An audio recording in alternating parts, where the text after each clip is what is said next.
ওরে আবু মাহজুরা, কেমন দেখা যায় তোমারে, তুমি সামনের চুল কাটো না কেন?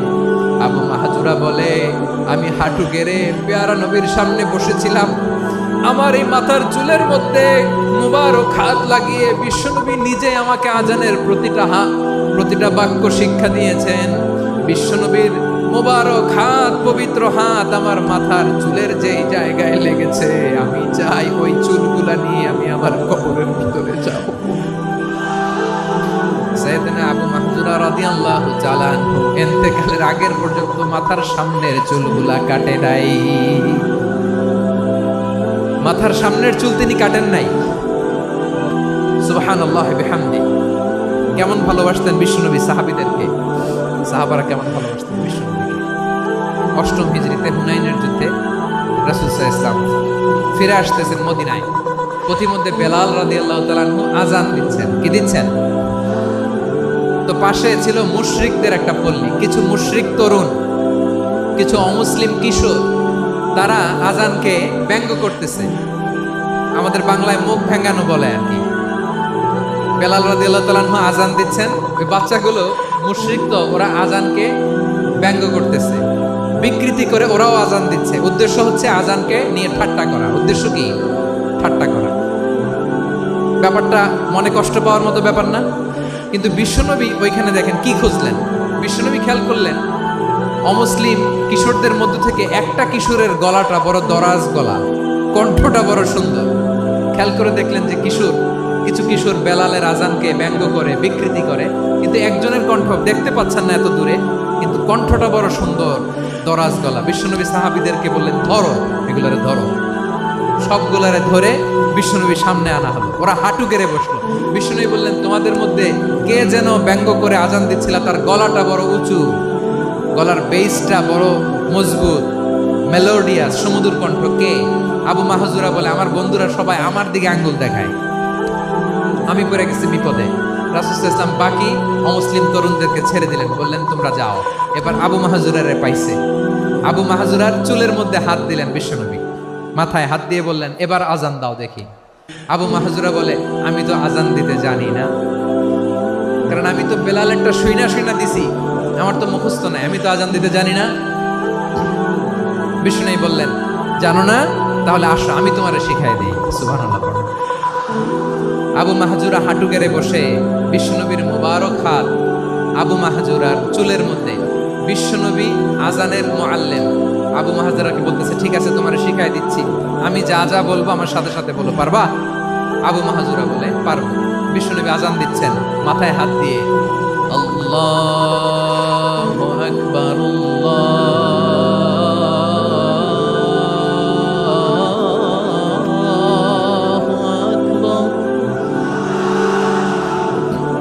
আবু মাহজুরা এই বাক্যটা পড়লেন। বিশ্বনবী দ্বিতীয় বাক্য পড়তে আরম্ভ করলেন, আল্লাহু আকবার,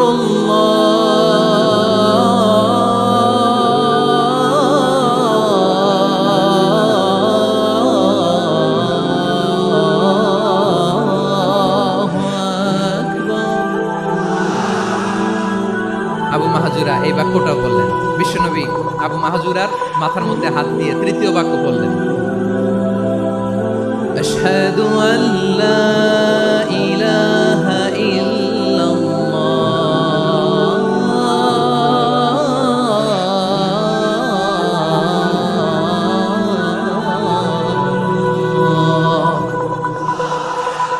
আবু মাহজুরা তৃতীয় বাক্য বললেন। বিশ্বনবী একটা বাক্য পরে আবু মাহজুরা পরে, বিশ্বনবী পরে আবু মাহজুরা পরে। আবু মাহজুরা কিন্তু অমুসলিম, মুশরিক। আবু মাহজুরা বলে, এক একটা বাক্য পড়ি আমার কলিজাটা গলে ঠান্ডা হয়ে যায়।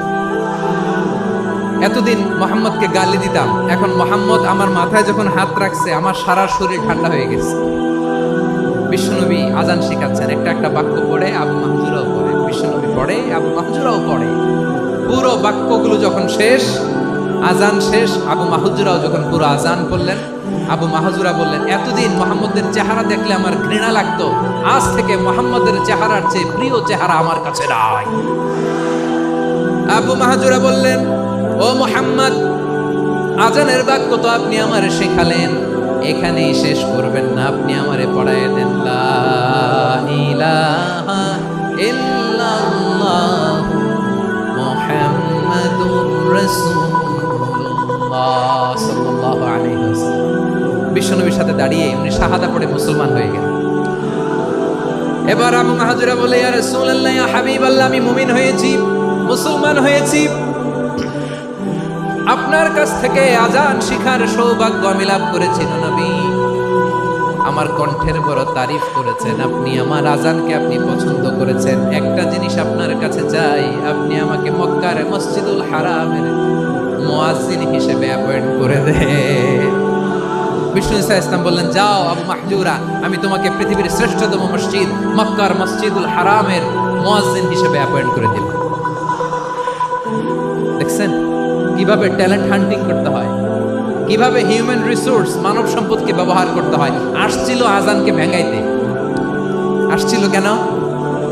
আজানকে ব্যঙ্গ করার জন্য, বিকৃত করার জন্য। আজানকে বিকৃত করতে যে ইসলামের সবচেয়ে শ্রেষ্ঠ মসজিদের মুয়াজ্জিন হয়ে গেল। পড়েন সুবহানাল্লাহ। হযরত আবু মাহজুরা রাদিয়াল্লাহু তাআলা আনহু ওনার এই সুললিত কণ্ঠ ব্যবহার করে মসজিদুল হারামে এত সুন্দর করে আল্লাহু আকবার বলে আজান দিতেন। মানুষগুলোর, মুসল্লিগুলোর, মক্কাবাসীর হৃদয়কে তিনি বিগলিত করে দিতেন। মানুষের হৃদয়কে ঠান্ডা হয়ে যেত। শুধু এখানেই শেষ না আমার যশোরের ভাইয়েরা। বিশ্বনবী যখন সাইয়েদনা আবু মাহজুরা রাদিয়াল্লাহু তাআলা আনহুকে আজান শেখাচ্ছিলেন, বলেন তো বিশ্বনবীর হাতটা কোথায় ছিল? আবু মাহজুরার মাথার সামনে, এই চুলের উপরে ছিল। আবু মাহজুরা ওই স্মৃতিটাকে ধারণ করবার জন্য, ওই স্মৃতিকে বহন করার জন্য বিশ্বনবীর মুবারক হাত আবু মাহজুরার কপালের চুলের যেই জায়গায় লেগেছে, মৃত্যুর আগের দিন পর্যন্ত আবু মাহজুরা মাথার ওই চুলে কোনোদিন ছুরি আর কামার লাগায় নাই, সেখানে কেচি লাগায় নাই, চুলের মধ্যে খুর লাগায় নাই। আবু মাহজুরা ডান দিকের চুল কাটতো, বাম দিকের চুল কাটতো, পেছনের চুল কাটতো, সামনের চুল কাটতো না। আবু মাহজুরা রাদিয়াল্লাহু তাআলা আনহুর সামনের চুলগুলো বড় হতে হতে যখন এত বড় হয়ে যায়, তিনি চুলগুলো পেঁচিয়ে মাথার মধ্যে রাখতেন। তারপরে তিনি পাগড়ি পরতেন। সবাই জিজ্ঞেস করতো, আবু মাহজুরা, এটা আবার কেমন স্টাইল? দেখতে তোমার কি বিদঘুটে লাগে? কেমন অড লাগে? কেমন খারাপ দেখা যায়? মক্কায় এমন কোন মানুষ তো দেখি নাই, ডানে চুল কাটে, বায়ে চুল কাটে, পেছনে চুল কাটে, সামনে কাটে না। ওরে আবু মাহজুরা, কেমন দেখা যায় তোমারে? তুমি সামনের চুল কাটো না কেন? আবু মাহজুরা বলে, আমি হাঁটু গেড়ে পেয়ারা নবীর সামনে বসেছিলাম। আমার এই মাথার চুলের মধ্যে মুবারক হাত লাগিয়ে বিশ্বনবী নিজে আমাকে আজানের প্রতিটা বাক্য শিক্ষা দিয়েছেন। বিশ্বনবীর মুবারক হাত, পবিত্র হাত আমার মাথার চুলের যেই জায়গায় লেগেছে, আমি চাই ওই চুলগুলা নিয়ে আমি আমার কবরের ভিতরে যাব। সাইয়েদনা আবু মাহজুরা রাদিয়াল্লাহু তাআলা আনহু ইন্তেকালের আগের পর্যন্ত মাথার সামনের চুলগুলা কাটে নাই। মাথার সামনের চুল তিনি কাটেন নাই। সুবহানাল্লাহি বিহামদি। কেমন ভালোবাসতেন বিশ্বনবী সাহাবীদেরকে, সাহাবারা কেমন ভালোবাসতেন বিশ্বনবীকে। সামনের চুলগুলো বড় হতে হতে এত বড় ছিল, পেঁচিয়ে রেখে পাগড়ি পরতেন, কাটতেন না। নবীর হাত লেগেছিল। সুবহানাল্লাহ পড়েন। তাহলে what is the lesson? Moral of the story কি? মোরাল অফ দ্য স্টোরি হচ্ছে, আসছিল আজানকে ব্যঙ্গ করার জন্য, বিকৃত করার জন্য, হয়ে গেল মসজিদুল হারামের মুয়াজ্জিন। দেখেন বিশ্বনবী একটা খারাপ সিচুয়েশনের মধ্যে থেকে কি ভালো জিনিস বের করে আনলেন। আমি যে শুরুতে বলেছি কিভাবে তিনি হিউম্যান রিসোর্সকে ডেভেলপ করেছেন, ম্যানেজ করেছেন। তিনি যে চৌকস ট্যালেন্ট হান্টার ছিল, দেখেন সবার মধ্যে থেকে এর বাছাই করে মুয়াজ্জিন বানাই দিয়েছেন। সুবহানাল্লাহ পড়েন। তার মানে এই না সবাইরে ধরে ধরে উনি মুয়াজ্জিন বানাইছেন। যার যেই ট্যালেন্ট আছে তাকে ওই কাজে অ্যাসাইন করেছেন। যার যেই প্রতিভা আছে তার প্রতিভাকে ইসলামের কাজে লাগিয়েছেন। সুবহানাল্লাহ পড়েন। মানুষকে আল্লাহ স্বাধীনতা দিয়েছেন। ফামান শাআ ফালিউমিন ওয়া মান শাআ ফালিয়াকফুর। চাইলে মুমিন হতে পারো, চাইলে কাফের হতে পারো, তোমার ইচ্ছা। তবে জেনে রাখো, মুমিন হলে পাবা জান্নাত, কাফির হলে পাবা জাহান্নাম। নাও দ্য ডিসিশন ইজ ইয়ার্স। সিদ্ধান্ত তোমার, জান্নাতে যাবা না জাহান্নামে যাবা। যশোরের ভাইয়ের আওয়াজ করে বলুন, কই যেতে চান, জান্নাতে না জাহান্নামে? ডান দিকে না বাম দিকে? ডানপন্থী না বামপন্থী, চিল্লা চিল্লি না চুপচাপ? চুপচাপ করে আবার চিল্লাচিল্লি শুরু করেছে। মাশাআল্লাহ। তাহলে কোরআনের কেন্দ্রীয় আলোচ্য বিষয় মানুষ। আমার সাথে থাকতে হবে, তোমাদেরকে নিয়ে আমি আলোচনা শেষ পর্যন্ত যাব। অনেক গুরুত্বপূর্ণ কথা বাকি আছে, আমাকে সহযোগিতা করতে হবে। মাশাআল্লাহ, এই তো ঠান্ডা হয়েছে। হ্যাঁ, ঠিক আছে ঠিক আছে ঠিক আছে। মানুষকে আল্লাহ এত স্বাধীনতা দিয়েছেন, মানুষ চাইলে অনেক ভালো হইতে পারে। ভালোর রাস্তাও খোলা, খারাপ হওয়ার রাস্তাও খোলা। ভালো হইলে মানুষ অনেক ভালো, খারাপ হইলে অনেক খারাপ। ভালো হইলে সবচেয়ে ভালো, খারাপ হইলে সবচেয়ে খারাপ। এজন্য সিদ্ধান্ত আপনাকেই নিতে হবে। আল্লাহ তাআলা বলছেন, লাকাদ খালাকনাল ইনসানা ফি আহসানি তাকওয়িম সুম্মা রাদাদনাহু আসফালা সাফিলিন। আমি মানুষকে অনেক সুন্দর অবয়বে, সুন্দর আকৃতিতে সৃষ্টি করেছি। তার শুধু চেহারার ডিজাইনটাই সুন্দর নয়, তার ব্রেনটা বড্ড সুন্দর, তার মানসিকতা বড্ড সুন্দর, তার সৃজনশীলতা বড্ড সুন্দর। পড়েন সুবহানাল্লাহ।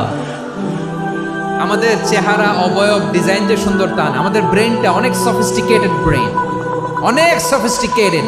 এই 1.5 কেজি ব্রেন ইউজ করে মানুষ গোটা বিশ্বে সভ্যতা বিনির্মাণ করেছে, ঠিক কিনা? এই ব্রেন আল্লাহ তাআলা আমাকে দিয়েছে।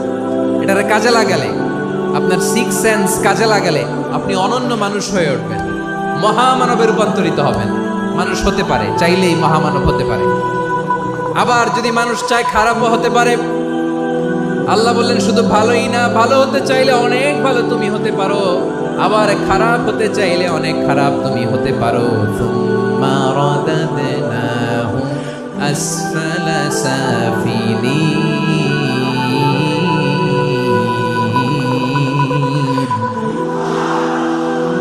খারাপ হলে একেবারে খারাপ হতে পারো, নিকৃষ্ট হলে একেবারে নিকৃষ্ট হতে পারো, ভালো হলেও ভালো হতে পারো। কোন সুবহানাল্লাহ। এবার আওয়াজ করে বলুন, ভালো হতে চাই না খারাপ? শ্রেষ্ঠ না নিকৃষ্ট? মানুষ ভালো হলে মানুষ ফেরেশতার চেয়েও ভালো, মানুষ খারাপ হলে সে পশুর চেয়েও খারাপ। কথা ঠিক কিনা বলেন? ভালো হলে ফেরেশতার চেয়েও ভালো, খারাপ হলে পশুর চেয়েও নিকৃষ্ট। তার মানে শ্রেষ্ঠত্বে মানুষ, শ্রেষ্ঠত্বে ফেরেশতাকে হার মানায়, আর অধপতনে শ্রেষ্ঠত্বে ফেরেশতাকে ছাড়িয়ে যায়, আর অধপতনে পশুকেও হার মানায়। আই রিপিট, আমি আবারও বলছি, মানুষ শ্রেষ্ঠত্বে ফেরেশতাকে ছাড়িয়ে যায়, আর অধপতনে সে পশুকেও হার মানায়। আওয়াজ করে বলতে হবে ঠিক কিনা? এটার প্রমাণ কি? মানুষ শ্রেষ্ঠ হইলে যে ফেরেশতার চেয়েও সেরা, তার প্রমাণ কি? আল্লাহ তাআলা বলছেন, ওয়া ইয কুল্লা লিল মালাইকাতি ইসজুদু লি আদম ফাসাজাদু ইল্লা ইবলিস আবা ওয়াস্তাকবারা ওয়া কানা মিনাল কাফিরিন। আল্লাহ বলেন, স্মরণ করো সে সময়ের কথা যখন আমি ফেরেশতাদেরকে বললাম, ও ফেরেশতারা আদমকে সেজদা দাও। সব ফেরেশতারা সম্মান সূচক সেজদা আদমকে দিল। তারা আদমের জন্য সেজদায় লুটিয়ে পড়লো, একজন ছাড়া, তার নাম ইবলিস। আওয়াজ করে বলেন, তার নাম কি? সে অহংকার প্রদর্শন করলো, সে কাফের হয়ে গেল। বাকি সব ফেরেশতারা সেজদা দিল। সুবহানাল্লাহ। আবার আদম আলাইহিস সালামকে আল্লাহ জিজ্ঞেস করলেন, সব বলে দিল উত্তর, কিন্তু ফেরেশতাদেরকে একই প্রশ্ন জিজ্ঞেস করলেন, তারা উত্তর করতে পারে নাই। তার মানে এর মধ্য দিয়ে প্রমাণিত হয়, মানুষ ভালো হলে ফেরেশতার চেয়েও ভালো, ফেরেশতার চেয়েও মানুষের মর্যাদা বাড়িয়ে দিয়েছে কে? সব নূরের ফেরেশতা যখন মাটির আদমকে সেজদা দেয়, এটা প্রমাণ করে ফেরেশতার চেয়েও মানুষের মর্যাদা বাড়িয়ে দিয়েছে কে? তুমি মাটির আদমকে প্রথম সৃষ্টি করিয়া ঘোষণা করিয়া দিলে শ্রেষ্ঠ বলিয়া, তাই তো নূরের ফেরেশতা করে আদমকে সেজদা। ঠিক কিনা বলেন? তাই তো নূরের ফেরেশতা করে আদমকে সেজদা। সবার চেয়ে সম্মান দিলে মাটির আদমকে। আল্লাহু আল্লাহু তুমি জাল্লে জালালুহু, শেষ করা তো যায় না গে তোমার গুণগান। পড়েন না? পড়েন। আল্লাহু আল্লাহু তুমি জাল্লে জালালুহু, শেষ করা তো যায় না গে তোমার গুণগান। আল্লাহু আল্লাহু আল্লাহু আকবার। আদমের মর্যাদা বেশি, মানুষের মর্যাদা বেশি, মানুষ শ্রেষ্ঠ তার প্রমাণ নূরের ফেরেশতা মাটির আদমকে সিজদা করে আওয়াজ করে বলেন ঠিক কি না? তাহলে মানুষ ভালো হলে ফেরেশতার চেয়ে ভালো। আবার মানুষ যদি খারাপ হয় সে পশুর চেয়েও খারাপ। অধপতনে পশুত্বকে হার মানায়।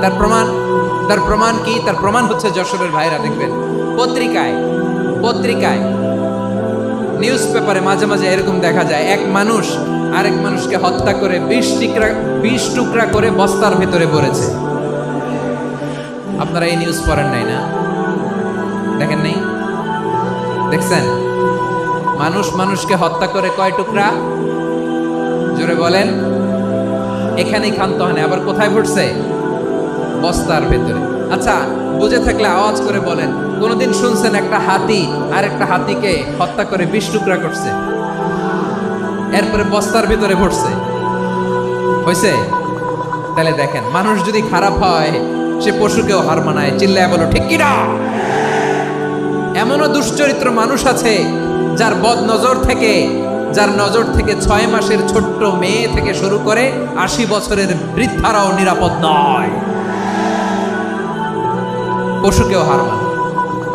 মানুষের ঘর জ্বালিয়ে পুড়ে মেসাকার করে দেয়, জনপদের পর জনপদ জ্বালায় দেয়। এরকম আছে না নাই? প্রিয় ভাইয়েরা, চোখ কান নাক মুখ থাকলেই মানুষ না। যা সামনে দেখেন এগুলো সব মানুষ না, এগুলো জনসংখ্যা। এগুলো কি?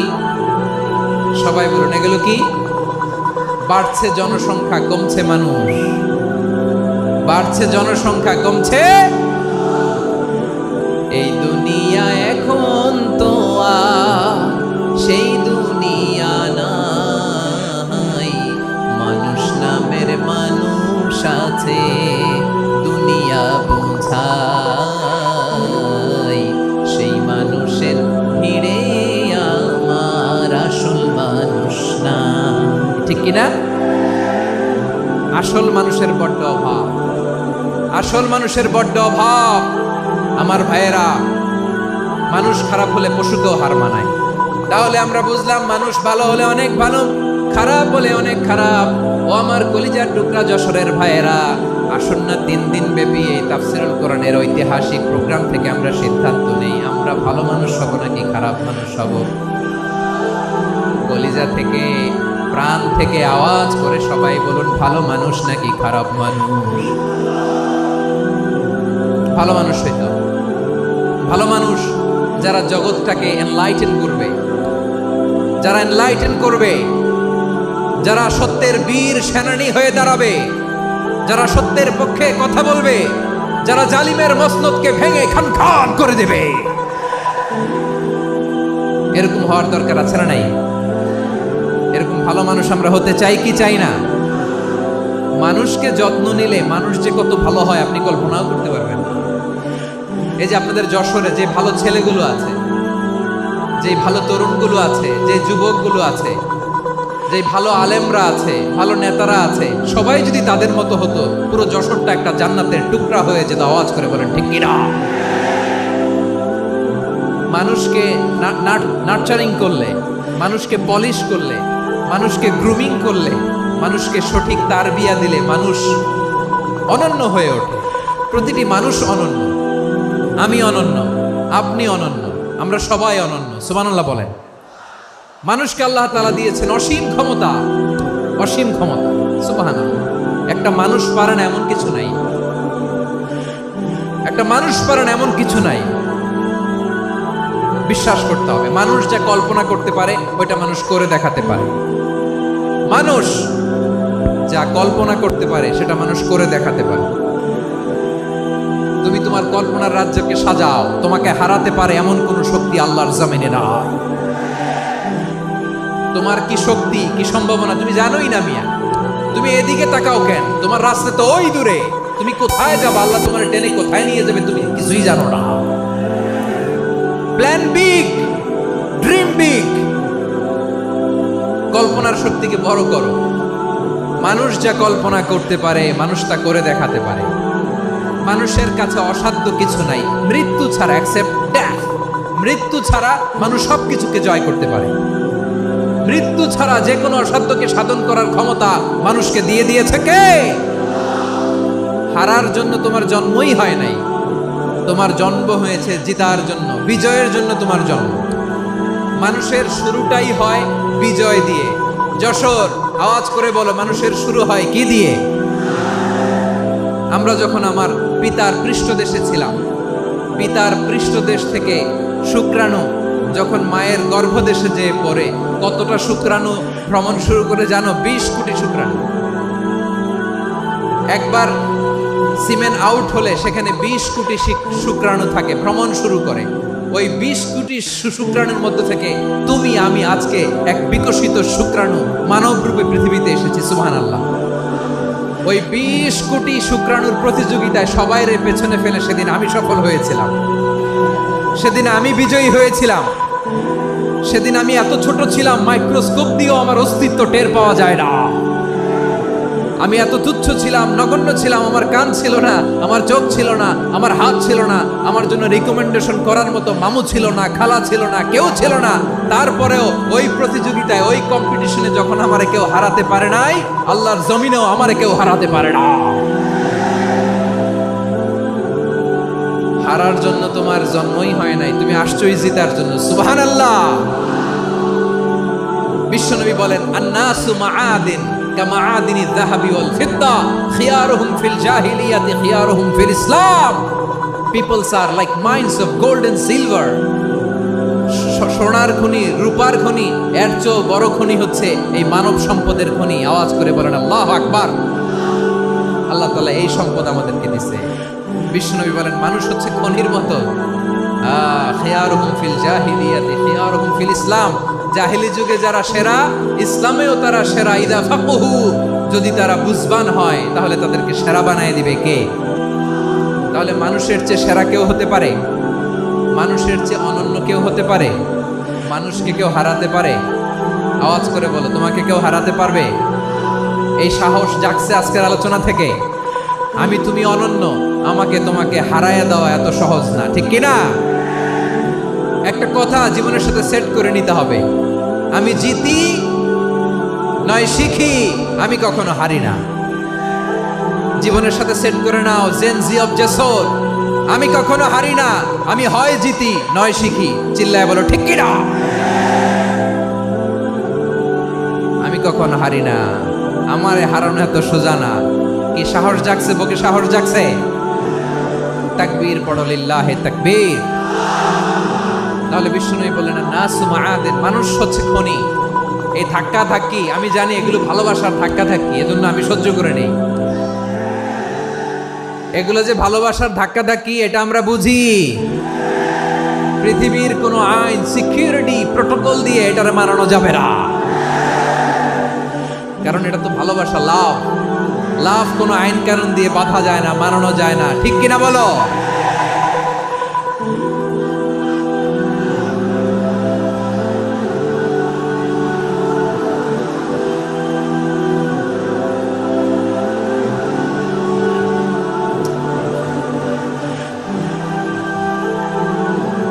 ঠিক আছে, বসুন বসুন বসুন। আল নাসু মাআদিন, মানুষ হচ্ছে খনি। এই খনির যত্ন নিতে হবে। আমার মা বাবা যারা এসেছেন, আপনার ছেলে মেয়ের যত্ন নেন। আপনার ছেলের মধ্যে যে কি পটেনশিয়াল আপনি জানেন না। আপনার এই ছোট্ট অবুঝ ছেলেটাই আগামী দিনের শায়েখ আহমদুল্লাহ হবে।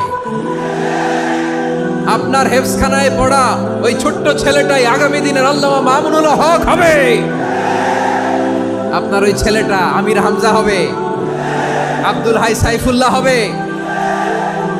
এভাবে বড় বড় আলেম হবে, তারা যুগশ্রেষ্ঠ আলেম হবে। সেই একদিন এই বাংলাদেশের পার্লামেন্টে যে বক্তব্য দিয়ে যশোরের পক্ষে কথা বলবে। আপনি জানেন না, কাউকে ছোট করবেন না আপনি। ওর কনফিডেন্স আপনি কমাবেন না, আপনি কমাতে পারেন না। প্যান্ডেলে আমার যে মা বোনেরা আছেন, ছেলে মেয়েদেরকে কখনো ছোট করে কথা বলবেন না। ও যে কোথায় যাবে আপনি জানেন না। আপনি মা হয়ে তাকে সাহস দিবেন, তার কল্পনার জগৎটাকে সাজাতে তাকে উৎসাহিত করবেন, ঠিক কিনা বলেন? আর আমার প্যান্ডেলের আমার প্রিয় শ্রদ্ধাশীলা মায়েরা বোনেরা, আপনারা তো আরো দামি সম্পদ। বিশ্বনবী বলেন, আর দুনিয়া কুল্লুহা মাতা।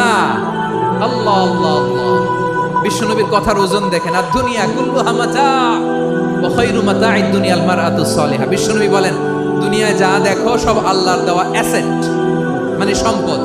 আর এত অ্যাসেটের ভিড়ে সবচাইতে শ্রেষ্ঠ সম্পদ হচ্ছে নেককার নারী।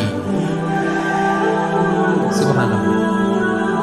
ভাইয়েরা, বোনের সাথে খারাপ আচরণ করো না। সন্তান মায়ের সাথে খারাপ আচরণ করো না। আমাদের মায়েরা আমাদের asset, they are our priceless asset. কারণ এই মায়েদের পেটে এসেছে আল্লাহর ওলিরা, এই মায়েদের পেটে এসেছে খান জাহান আলী, এই মায়ের পেটে এসেছে শাহজালাল ইয়ামানি, এই মায়ের পেটে এসেছে আল্লাহর সব নবীরা। নাকি নবীরা আকাশ থেকে ধপ করে জমিনে নেমে আসছে? মায়ের পেটে আসছে। এই মায়ের পেটগুলো খনি। আমার সম্মানিতা মায়েরা বোনেরা, নিজেকে ইসলাম দিয়ে সাজান, নিজেকে ইসলাম দিয়ে সাজান, নিজেকে পবিত্র রাখুন, নিজের আব্রু ইমান ইজ্জতের হেফাজত করুন, কোরআন পড়ুন, সুন্নাহ পড়ুন। আপনি জানেন না আপনার গর্ভে কে আসছে, কোন ক্ষণজন্মা পুরুষকে আল্লাহ তাআলা আপনার গর্ভে পাঠাবে আপনি জানেন না।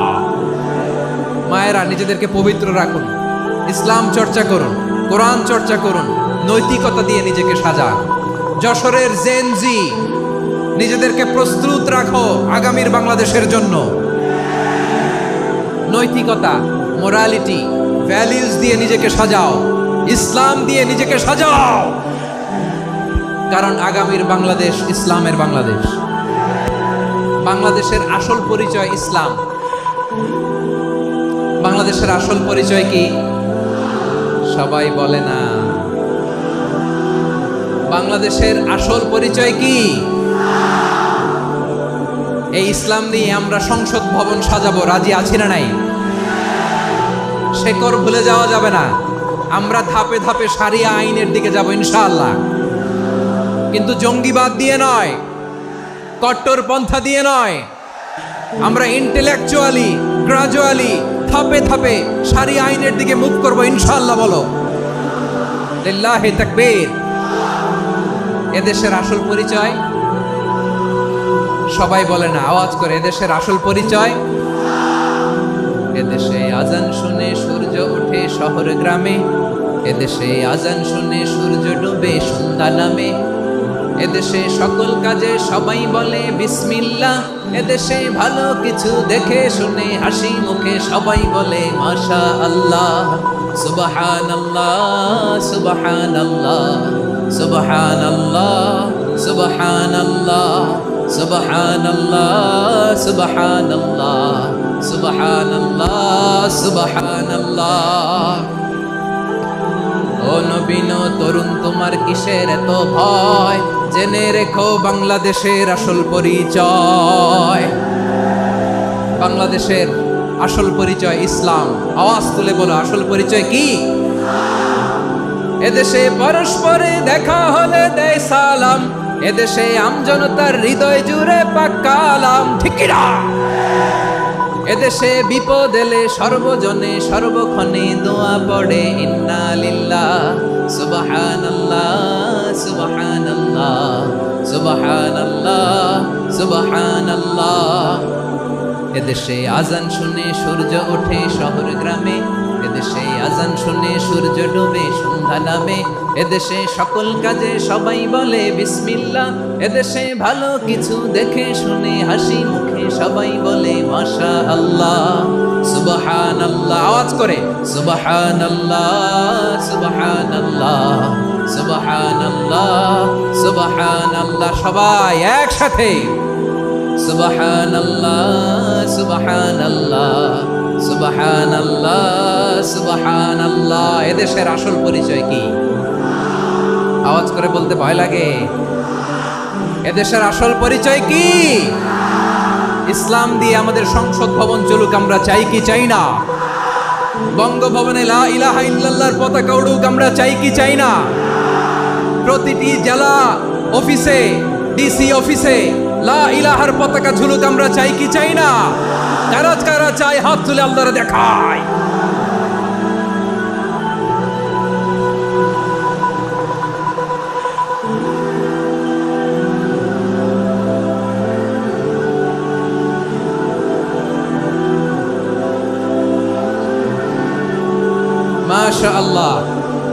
মাশাআল্লাহ, মাশাআল্লাহ, মাশাআল্লাহ। যশোর, আওয়াজ করে বলো, ভালো মানুষ না খারাপ মানুষ? বুঝে বলছো তো? মানুষ ভালো হলে যে কত ভালো। এই মানুষকে যত্ন নিলে, মানুষকে মানুষ বানালে যে সে কি হতে পারে শুনবা? হ্যাঁ, নাকি মোনাজাত দিয়ে দিব? শুনবা? তাহলে থামতে হবে। থামো, আমি যখন বলবো থামো থামো, তাকবীরের সময় দিলে তাকবীর, থামো থামো। মানুষকে যত্ন নিলে, এই এদিকে এদিকে, ড্রোন নামায় ফেলো। হয়েছে, ড্রোনের ফুটেজ হয়ে গেছে, এবার ড্রোন নামায় ফেলো। আমার দিকে তাকাও। মানুষকে, তোমরা এদিক সেদিক তাকালে তো গুরুত্বপূর্ণ পয়েন্ট মিস হয়ে যাবে। এদিকে এদিকে, হ্যাঁ ঠিক আছে। মানুষকে যত্ন নিলে মানুষের মধ্যে যারা কি পটেনশিয়াল রেখেছে। আমি জাপানের দুইটা উদাহরণ দেই। জাপানের, আল্লাহ, 2022 সালে জাপানের সাথে জার্মানির খেলা, ফিফা ওয়ার্ল্ড কাপ 2022। এক পক্ষে জাপান, আরেক পক্ষে কোন দেশ? কথা শোনে নাই। এক পক্ষে কোন দেশ, আরেক পক্ষে সবাই। এক পক্ষে, আরেক পক্ষে। ওই খেলায় জিতেছিল জাপান, জিতেছিল 22 সালের এই ফিফা ওয়ার্ল্ড কাপে। জাপান ফুটবল খেলায় জিতে, as a part of their celebration তারা খেলার পরে পুরো স্টেডিয়ামটারে ক্লিন করে। The fan base of Japan, লক্ষ লক্ষ মানুষ খেলা দেখতে যায়, তো এত ডাস্টবিনও তো নাই। তো যারা ডাস্টবিনে জায়গা পায় নাই, তারা এই যে চকলেটের প্যাকেট, পানির বোতল, চিপসের প্যাকেট তারা এদিকে সেদিকে রেখে দিয়েছে। জাপানের ভক্তরা, জাপানের ফলোয়াররা, as a part of their celebration তারা খেলার পরে পুরো স্টেডিয়ামের সব ময়লা আবর্জনা ক্লিন করে তারপরে বিদায় নিয়েছে। তাদেরকে কি ক্লিন করার দায়িত্ব দেওয়া হয়েছিল? এই যশোর, জাপানের যে ছেলেরা খেলা দেখতে গেছিল ওদেরকে কি ক্লিন করার দায়িত্ব দিছিল? তারা কি স্টেডিয়ামের পরিচ্ছন্নতা কর্মী? তাদের আকল, তাদের সিক্স সেন্স তাদেরকে বলেছে। ছোটবেলা থেকে জাপান গভর্নমেন্ট ওদেরকে এত পরিচ্ছন্নতা শেখায়, ক্লিনলিনেস অ্যাওয়ারনেস ক্যাম্পেইন করায়। ক্লাসে আমি দেখেছি, ক্লাসে নিজের বেঞ্চ নিজে মুছে, ক্লাসের মাঝখানে একটা সময় দেয়, নিজের টেবিল নিজে মুছে, নিজের ক্লাসরুমটা নিজে পরিষ্কার করে। রাস্তাঘাটে একটা ধুলা নাই, ময়লা নাই, একটা টিস্যু নাই। খেলার পরে গোটা বিশ্বকে তাক লাগিয়ে দিয়েছে। জাপানের ফ্যানরা সবার রেখে যাওয়া গার্বেজ, টিস্যু, বোতল পরিষ্কার করে তারপরে স্টেডিয়াম থেকে বিদায় নিয়েছে। আমরা কেন এমন হইতে পারলাম না? আমরা কেন এমন হইতে পারলাম না? জাপানের যারা এগুলো করছে ওদের 3টা করে চোখ না? চোখ তো 3টা, জাপানও লাগো, জাপানও লাগো, হাত তো 4টা, কান তো 6টা।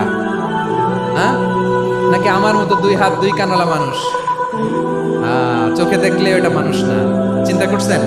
তার মানে জাপানিজদেরকে যে গ্রুমিং করে শিখানোর মাধ্যমে পরিচ্ছন্ন বানানো গেছে। ওরা যেমনি মানুষ, আমরাও মানুষ। আমাদের সন্তানদেরকে শেখালে তারাও পারবে, পারবে কিনা? 2 নম্বর উদাহরণ বলি। চট্টগ্রাম ফেনীতে যারা গিয়েছেন, মেঘনা গুমতি ব্রিজ প্রকল্প নাম শুনছেন? মেঘনা একটা ব্রিজ পার হওয়া লাগে।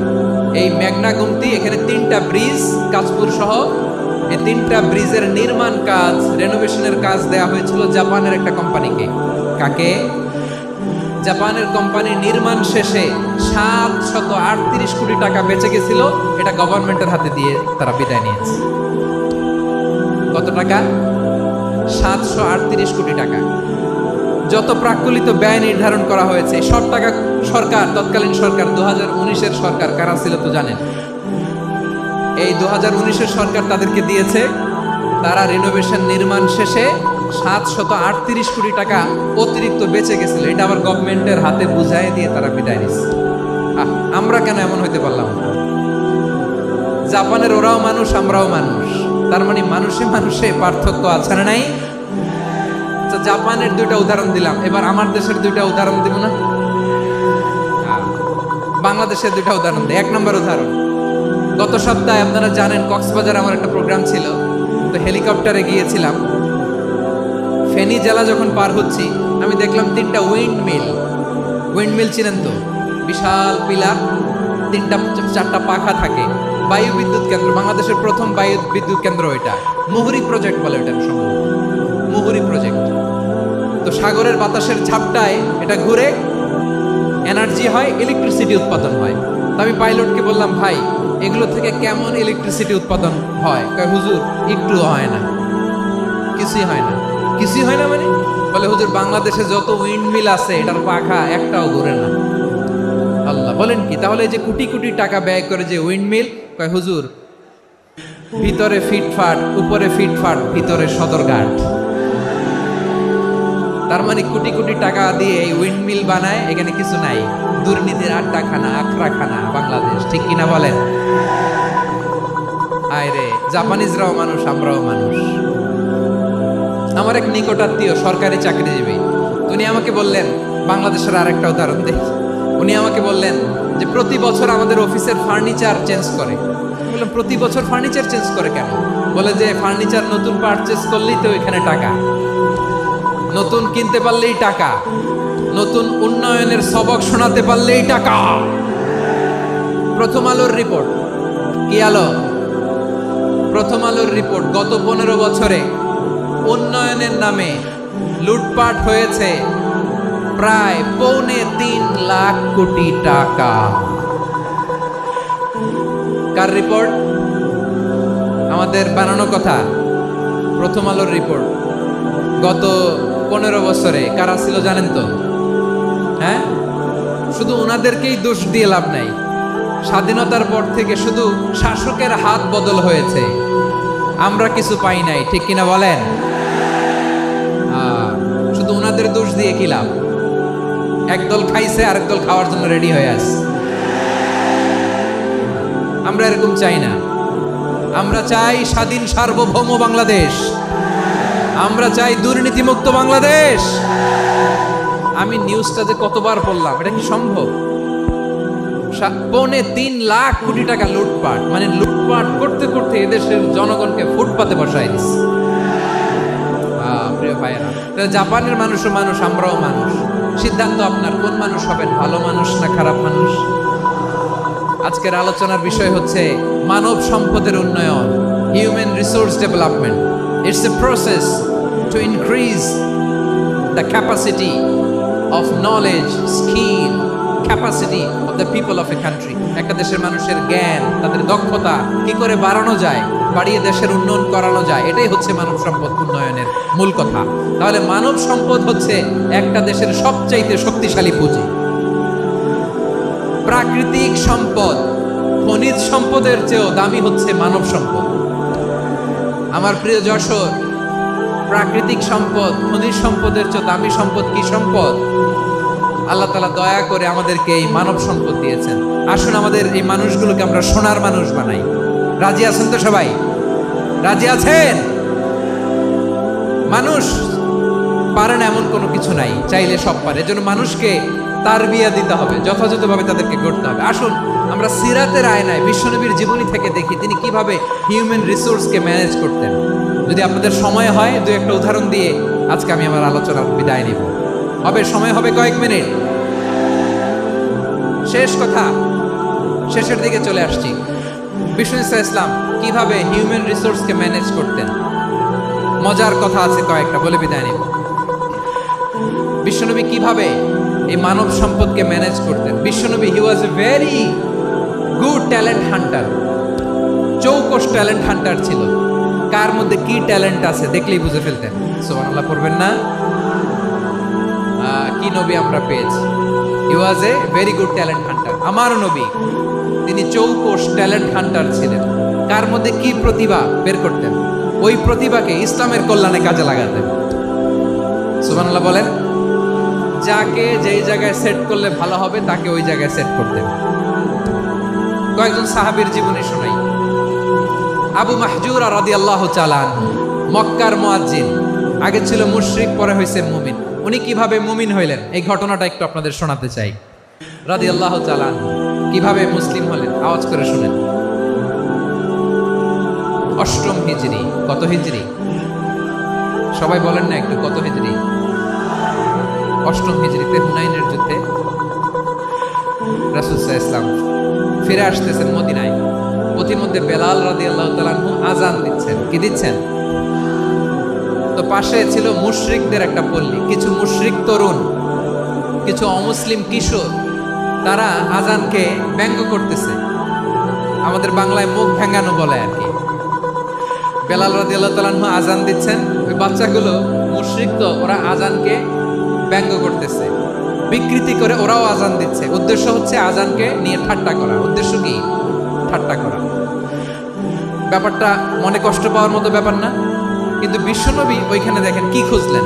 বিশ্বনবী খেয়াল করলেন অমুসলিম কিশোরদের মধ্য থেকে একটা কিশোরের গলাটা বড় দরাজ গলা, কণ্ঠটা বড় সুন্দর। খেয়াল করে দেখলেন যে কিছু কিশোর বেলালের আজানকে ব্যঙ্গ করে, বিকৃতি করে, কিন্তু একজনের কণ্ঠ দেখতে পাচ্ছেন না এত দূরে, কিন্তু কণ্ঠটা বড় সুন্দর, দরাজ গলা। বিশ্বনবী সাহাবীদেরকে বললেন, ধরো এগুলারে, ধরো। সবগুলারে ধরে বিশ্বনবী সামনে আনা হলো। ওরা হাঁটু গেড়ে বসলো। বিশ্বনবী বললেন, তোমাদের মধ্যে কে যেন ব্যঙ্গ করে আজান দিচ্ছিল, তার গলাটা বড় উঁচু, গলার বেসটা বড় মজবুত, মেলোডিয়াস, সুমধুর কণ্ঠ। কে? আবু মাহজুরা বলে, আমার বন্ধুরা সবাই আমার দিকে আঙ্গুল দেখায়, আমি পড়ে গেছি বিপদে। রাসূল সাল্লাল্লাহু আলাইহি ওয়াসাল্লাম বাকি অমুসলিম তরুণদেরকে ছেড়ে দিলেন, বললেন তোমরা যাও। এবার আবু মাহজুরারে পাইছে। আবু মাহজুরার চুলের মধ্যে হাত দিলেন বিশ্বনবী, মাথায় হাত দিয়ে বললেন, এবার আজান দাও দেখি। আবু মাহজুরা বলে, আমি তো আজান দিতে জানি না, কারণ আমি তো বেলালেরটা শুইনা দিছি, আমার তো মুখস্থ নাই, আমি তো আজান দিতে জানি না। বিষ্ণু বললেন, জানো না? তাহলে আসো, আমি তোমারে শিখাই দিই। সুবহানাল্লাহ। আবু মাহজুরা হাঁটু গেড়ে বসে বিশ্বনবীর মুবারক হাত আবু মাহজুরার চুলের মধ্যে। বিশ্বনবী আজানের মুআল্লিম আবু মাহজুরাকে বলতেছে, ঠিক আছে তোমারে শিখাই দিচ্ছি, আমি যা যা বলবো আমার সাথে সাথে বলো, পারবা? আবু মাহজুরা বলে, পারবো। বিশ্বনবী আজান দিচ্ছেন, মাথায় হাত দিয়ে আল্লাহু আকবার,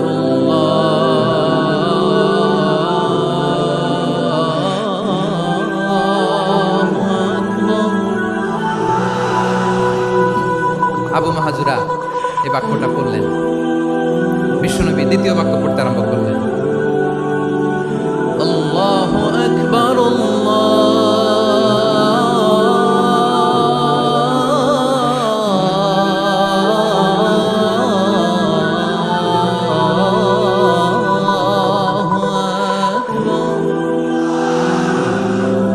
আবু মাহজুরা এই বাক্যটা বললেন। বিশ্বনবী আবু মাহজুরার মাথার মধ্যে হাত দিয়ে তৃতীয় বাক্য বললেন, আশহাদু আল্লা ইলাহা ইল্লাল্লাহ।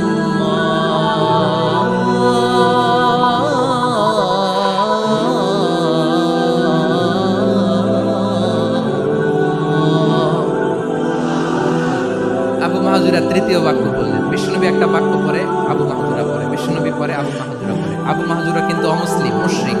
আবু মাহজুরা বলে, এক একটা বাক্য পড়ি আমার কলিজাটা গলে ঠান্ডা হয়ে যায়। এতদিন মোহাম্মদকে গালি দিতাম, এখন মোহাম্মদ আমার মাথায় যখন হাত রাখছে আমার সারা শরীর ঠান্ডা হয়ে গেছে। বিশ্বনবী আজান শিখাচ্ছেন, একটা একটা বাক্য পড়ে আবু মাহজুরাও পড়ে, বিশ্বনবী পড়ে, আবু মাহজুরাও পড়ে। পুরো বাক্যগুলো যখন শেষ, আজান শেষ, আবু মাহজুরাও যখন পুরো আজান বললেন, আবু মাহজুরা বললেন, এতদিন মোহাম্মদের চেহারা দেখলে আমার ঘৃণা লাগতো, আজ থেকে মোহাম্মদের চেহারার চেয়ে প্রিয় চেহারা আমার কাছে নাই। আবু মাহজুরা বললেন, ও মুহাম্মদ, আজানের বাক্য তো আপনি আমারে শেখালেন, এখানেই শেষ করবেন না, আপনি আমারে পড়ায় দেন, লা ইলাহা ইল্লাল্লাহ মুহাম্মাদুর রাসূলুল্লাহ সাল্লাল্লাহু আলাইহি ওয়াসাল্লাম। বিশ্বনবীর সাথে দাঁড়িয়ে উনি শাহাদা পড়ে মুসলমান হয়ে গেলেন। এবার আবু মাহজুরা বলে, ইয়া রাসূলুল্লাহ, ইয়া হাবিবাল্লাহ, আমি মুমিন হয়েছি, মুসলমান হয়েছি, আপনার কাছ থেকে আজান শিখার সৌভাগ্য আমি লাভ করেছি। নবী আমার কণ্ঠের বড় তারিফ করেছেন, আপনি আমার আজানকে আপনি পছন্দ করেছেন। একটা জিনিস আপনার কাছে চাই, আপনি আমাকে মক্কার মসজিদুল হারামের মুয়াজ্জিন হিসেবে অ্যাপয়েন্ট করে দেন। বিষ্ণু ইসলাম বললেন, যাও আবু মাহজুরা, আমি তোমাকে পৃথিবীর শ্রেষ্ঠতম মসজিদ মক্কার মসজিদুল হারামের মুয়াজ্জিন হিসেবে অ্যাপয়েন্ট করে দেব। দেখছেন কিভাবে ট্যালেন্ট হান্টিং করতে হয়, কিভাবে হিউম্যান রিসোর্স মানব সম্পদকে ব্যবহার করতে হয়। আসছিল আজানকে ভেঙাইতে, আসছিল কেন? আজানকে ব্যঙ্গ করার জন্য। বিকৃত করার জন্য, আজানকে বিকৃত করতে যে ইসলামের সবচেয়ে শ্রেষ্ঠ মসজিদের মুয়াজ্জিন হয়ে গেল। পড়েন সুবহানাল্লাহ। হযরত আবু মাহজুরা রাদিয়াল্লাহু তাআলা আনহু ওনার এই সুললিত কণ্ঠ ব্যবহার করে মসজিদুল হারামে এত সুন্দর করে আল্লাহু আকবার বলে আজান দিতেন। মানুষগুলোর, মুসল্লিগুলোর, মক্কাবাসীর হৃদয়কে তিনি বিগলিত করে দিতেন। মানুষের হৃদয়কে ঠান্ডা হয়ে যেত। শুধু এখানেই শেষ না আমার যশোরের ভাইয়েরা। বিশ্বনবী যখন সাইয়েদনা আবু মাহজুরা রাদিয়াল্লাহু তাআলা আনহুকে আজান শিখাচ্ছিলেন, বলেন তো বিশ্বনবীর হাতটা কোথায় ছিল? আবু মাহজুরার মাথার সামনে, এই চুলের উপরে ছিল। আবু মাহজুরা ওই স্মৃতিটাকে ধারণ করবার জন্য, ওই স্মৃতিকে বহন করার জন্য বিশ্বনবীর মুবারক হাত আবু মাহজুরার কপালের চুলের যেই জায়গায় লেগেছে, মৃত্যুর আগের দিন পর্যন্ত আবু মাহজুরা মাথার ওই চুলে কোনোদিন ছুরি আর কামার লাগায় নাই, সেখানে কেচি লাগায় নাই, চুলের মধ্যে খুর লাগায় নাই। আবু মাহজুরা ডান দিকের চুল কাটতো, বাম দিকের চুল কাটতো, পেছনের চুল কাটতো, সামনের চুল কাটতো না। আবু মাহজুরা রাদিয়াল্লাহু তাআলা আনহুর সামনের চুলগুলো বড় হতে হতে যখন এত বড় হয়ে যায়, তিনি চুলগুলো পেঁচিয়ে মাথার মধ্যে রাখতেন। তারপরে তিনি পাগড়ি পরতেন। সবাই জিজ্ঞেস করতো, আবু মাহজুরা এটা আবার কেমন স্টাইল? দেখতে তোমারে কি বিদঘুটে লাগে? কেমন অড লাগে? কেমন খারাপ দেখা যায়? মক্কায় এমন কোন মানুষ তো দেখি নাই, ডানে চুল কাটে, বায়ে চুল কাটে, পেছনে চুল কাটে, সামনে কাটে না। করে আবু মাহজুরা কেমন দেখা যায় তোমারে? তুমি সামনের চুল কাটো না কেন? আবু মাহজুরা বলে, আমি হাঁটু গেড়ে পেয়ারা নবীর সামনে বসেছিলাম, আমার এই মাথার চুলের মধ্যে মুবারক হাত লাগিয়ে বিশ্বনবী নিজে আমাকে আজানের প্রতিটা বাক্য শিক্ষা দিয়েছেন। বিশ্বনবীর মোবারক হাত, পবিত্র হাত আমার মাথার চুলের যেই জায়গায় লেগেছে, আমি চাই ওই চুলগুলা নিয়ে আমি আমার কবরের ভিতরে যাব। সাইয়েদনা আবু মাহজুরা রাদিয়াল্লাহু তাআলা আনহু ইন্তেকালের আগের পর্যন্ত মাথার সামনের চুলগুলা কাটে নাই। মাথার সামনের চুল তিনি কাটেন নাই। সুবহানাল্লাহি বিহামদি। কেমন ভালোবাসতেন বিশ্বনবী সাহাবীদেরকে, সাহাবারা কেমন ভালোবাসতেন বিশ্বনবীকে। সামনের চুলগুলো বড় হতে হতে এত বড় ছিল, পেঁচিয়ে রেখে পাগড়ি করতেন, কাটতেন না। নবীর হাত লেগেছিল। সুবহানাল্লাহ পড়েন। তাহলে what is the lesson? Moral of the story কি? মোরাল অফ দ্য স্টোরি হচ্ছে, আসছিল আজানকে ব্যঙ্গ করার জন্য, বিকৃত করার জন্য, হয়ে গেল মসজিদুল হারামের মুয়াজ্জিন। দেখেন বিশ্বনবী একটা খারাপ সিচুয়েশনের মধ্যে থেকে কি ভালো জিনিস বের করে আনলেন। আমি যে শুরুতে বলেছি কিভাবে তিনি হিউম্যান রিসোর্সকে ডেভেলপ করেছেন, ম্যানেজ করেছেন। তিনি যে চৌকুশ ট্যালেন্ট হান্টার ছিল, দেখেন সবার মধ্যে থেকে এর বাছাই করে মুয়াজ্জিন বানাই দিয়েছেন। সুবহানাল্লাহ বলেন। তার মানে এই না সবাইরে ধরে ধরে উনি মুয়াজ্জিন বানাইছেন। যার যেই ট্যালেন্ট আছে তাকে ওই কাজে অ্যাসাইন করেছেন। যার যেই প্রতিভা আছে তার প্রতিভাকে ইসলামের কাজে লাগিয়েছেন। সুবহানাল্লাহ পড়েন। যায়েদ বিন সাবিত রাদিয়াল্লাহু তাআলা নাম শুনেছেন? যশোর কথা বের হয় না। যদি জিজ্ঞাসা সালমান খানের নাম শুনছেন, সবাই হাত তুলবে, জি হুজুর শুনছি, মানে সব দেখা শেষ। সালমান খান, আমির খান, অমুক খান, সব খান মুখস্থ, কিন্তু যায়েদ বিন সাবিতের নাম মুখস্থ নাই মুসলমানদের। যে সাহাবী মাথার সামনের চুল কাটে নাই, মসজিদুল হারামের মুয়াজ্জিন বানাইছেন বিশ্বনবী, সাহাবীর নাম কি? খায়া ফেলাইছে, স্লোগানের সাথে খায়া ফেলাইছে। আবু মাহজুরা। কি নাম? আবু মাহজুরা আল জুমাহি রাদিয়াল্লাহু তাআলা। এই নামটা আজকে নিয়ে যাইতে হবে যশোর। আবু মাহজুরা রাদিয়াল্লাহু তাআলা। দুই নম্বরে বলছিলাম যায়েদ বিন সাবিত রাদিয়াল্লাহু তাআলা। বিশ্বনবী দেখলেন মদিনার এই আনসারী সাহাবী হাইলি ট্যালেন্টেড, ইন্টেলেকচুয়াল, মেরিটোরিয়াস, জ্ঞানের প্রতি তার আকর্ষণ, মারাত্মক আকর্ষণ। বিশ্বনবী তাকে দায়িত্ব দিলেন, কোরআন যা নাজিল হয় তুমি লিখো, কাতিবুল ওহী বানায় দিলেন। সুবহানাল্লাহ। যায়েদ বিন সাবিতরে আবার আজান শেখার নাই, কারণ তার মধ্যে বিশ্বনবী প্রতিভা দেখেছেন, একাডেমিক প্রতিভা। বিশ্বনবীর একাডেমিক প্রজেক্টগুলো তিনি হ্যান্ডেল করতেন। যায়েদ বিন সাবিত ছিল বিশ্বনবীর ব্যক্তিগত সচিব। কি ছিল? ব্যক্তিগত সচিব, বোঝেন নাই? বিশ্বনবীর ব্যক্তিগত সচিব এবং দোভাষী। ইহুদিরা কিছু লিখে দিলে এটার অর্থ বিশ্বনবীরে বুঝায় দিতেন, আবার ইহুদিদের কাছে কিছু লিখতে হলে তিনি লিখে দিতেন। বিশ্বনবী একদিন বললেন, ইন্নী ওয়াল্লাহি মা আমানু ইয়াহুদা আলা কিতাব। ইহুদিরা যে চিঠি পাঠায় অর্থ তো বুঝি না, আরেক ইহুদি আইনে অর্থ করা লাগে। আবার ইহুদিদের কাছে কিছু লিখে পাঠাইতে চাইলে আমরা তো লিখতে পারি না, ইহুদিরে দিয়ে লেখা লাগে। ওরা যে পয়রা শোনায় লিখে দেয়, আমি ওদের বিশ্বাস করি না। আমার নিজের একজন লোক দরকার। বিশ্বনবী এই যায়েদ বিন সাবেতকে চুজ করলেন ল্যাঙ্গুয়েজের জন্য। উনি বললেন, যায়েদ, তোমার সফট স্কিলকে ডেভেলপ করতে হবে, তুমি হিব্রু ল্যাঙ্গুয়েজ শিখে ফেলো। যায়েদ বিন সাবেত বলল, বিশ্বনবীর মোটিভেশন আর ইন্সপিরেশন পেয়ে আমি 15 দিনে ইহুদিদের এই হিব্রু ল্যাঙ্গুয়েজ শিখে ফেললাম। শুধু শিখে ফেললাম না, হাত্তা হাদিকতু, even I became master in the language. এই ভাষা আমি পারদর্শী হয়ে গেলাম। এরপরে ইহুদিরা চিঠি লিখে পাঠালে আর কোনো ইহুদি ডাকা লাগতো না, আমি নবীর এটার অর্থ শুনে করে বুঝাই দিতাম। আবার ইহুদিদের কাছে চিঠি লেখা লাগলে আমি যায়েদ বিন সাবেত চিঠি লিখে দিতাম। সুবহানাল্লাহ। দেখেন, এত সাহাবীর মধ্য থেকে বিশ্বনবীর একাডেমিক প্রজেক্ট, ব্যক্তিগত সচিব, দোভাষী হিসেবে তিনি যায়েদ বিন সাবেতের মতো তরুণকে নির্বাচিত করেছেন। কেমন ট্যালেন্ট হান্টার ছিল আমার নবী! সুবহানাল্লাহ পড়বেন না? বিশ্বনবীর ইন্তেকালের পরে সাইয়েদনা আবু বকর রাদিয়াল্লাহু তাআলা আনহু যখন খলিফা হয়ে আসলেন, কোরআনকে সংকলনের দায়িত্ব দেয়া লাগবে, কোন সাহাবীকে দিবেন? সব সাহাবারা মিলে পরামর্শ করলেন। সাইয়েদনা আবু বকর, ওমর সবাই মিলে বিশাল কোরআন সংকলনের গুরু দায়িত্ব বিশ্বনবীর ব্যক্তিগত সচিব, বিশ্বনবীর দুভাষী, বিশ্বনবীর সিলেক্ট করাইল যায়েদ ইবনে সাবেত রাদিয়াল্লাহু তাআলা আনহুকে দিয়েছে। কোরআনের কপি তো আজকে এখানে রাখে নাই। এই যে আজকের যে কোরআন পড়েন, এটা আগে এরকম ছিল না। কোরআন নাজিল হলে সাহাবারা চামড়ার, ওটের চামড়ায় লিখে ফেলতো, ওটের চ্যাপ্টা হাড্ডির মধ্যে লিখে ফেলতো, গাছের গুড়ির মধ্যে লিখে ফেলতো, বিভিন্ন জনের কাছে ছড়ানো ছিটানো ছিল। আবু বকর রাদিয়াল্লাহু তাআলা আনহু একসাথে করলেন, পরবর্তীতে উসমান রাদিয়াল্লাহু তাআলা আনহু একসাথে করলেন। 114 সূরার এখন এই মুসহাফ, এই কম্পাইলেশন, এই কপি আমরা পেয়েছি, যার হিউজ কন্ট্রিবিউশন ছিল। এই পুরো কোরআন কম্পাইলেশনের প্রজেক্ট ম্যানেজার ছিল যায়েদ বিন সাবেত রাদিয়াল্লাহু তাআলা।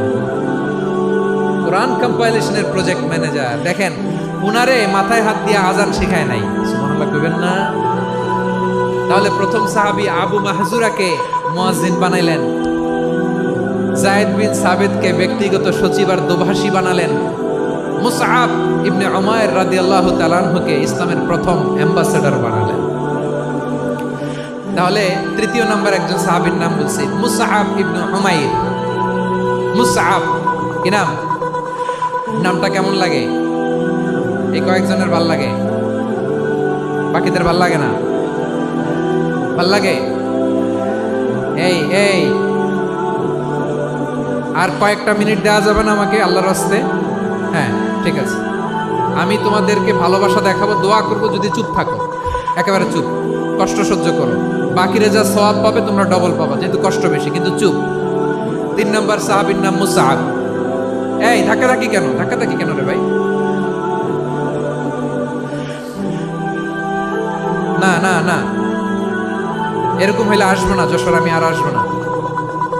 হয় পিছনে চলে যাও, নাহলে চুপ, ধাক্কাধাক্কি নাই। 3 নম্বর সাহাবীর নাম মুসআব। কি নাম? He was the first ambassador in Islam. ইসলামের প্রথম ডিপ্লোম্যাট, প্রথম কূটনৈতিক, ইসলামের প্রথম কূটনৈতিক, ইসলামের প্রথম ডিপ্লোম্যাট, প্রথম অ্যাম্বাসেডর মুসআব ইবনে উমাইর। মক্কার তরুণ যুবক, উনি পারফিউম লাগাইলে মানুষ দেখলেই বুঝতো এটা মুসআব লাগাইছে। এমন ড্যাশিং ফেসের ছিল, এমন স্মার্ট ড্যাশিং ফেস, এমন পার্সোনালিটির মানুষ ছিল মুসআব রাদিয়াল্লাহু তাআলা। কারণ যিনি ইসলামের স্পোকম্যান হবেন, মুখপাত্র হবেন, তার স্মার্ট হওয়ার দরকার আছে না নাই? আকাবার প্রথম শপথ যখন হলো, তাদের সাথে বিষ্ণু ইসলাম মদিনাতে একজন মুখপাত্র পাঠালেন, ডিপ্লোম্যাটকে পাঠালেন, অ্যাম্বাসেডর অফ ইসলাম। তিনি হচ্ছেন মুসআব ইবনে উমাইর। সুবহানাল্লাহ।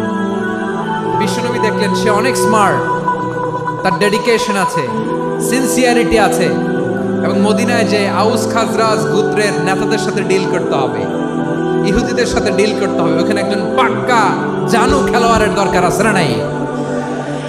মুসআব ইবনে উমাইর রাদিয়াল্লাহু তাআলা আনহু, ওনাকে বিষ্ণু সাল্লাল্লাহু আলাইহি ওয়াসাল্লাম চুজ করলেন। এবং বিষ্ণু সাল্লাল্লাহু আলাইহি ওয়াসাল্লামের এই চুজিংটা, এই সিলেকশনটা এত সুন্দর ছিল, তিনি মদিনাতে যে বিশ্বনবী আসার আগেই মদিনার জমিনকে তিনি উর্বর করে ফেলছেন।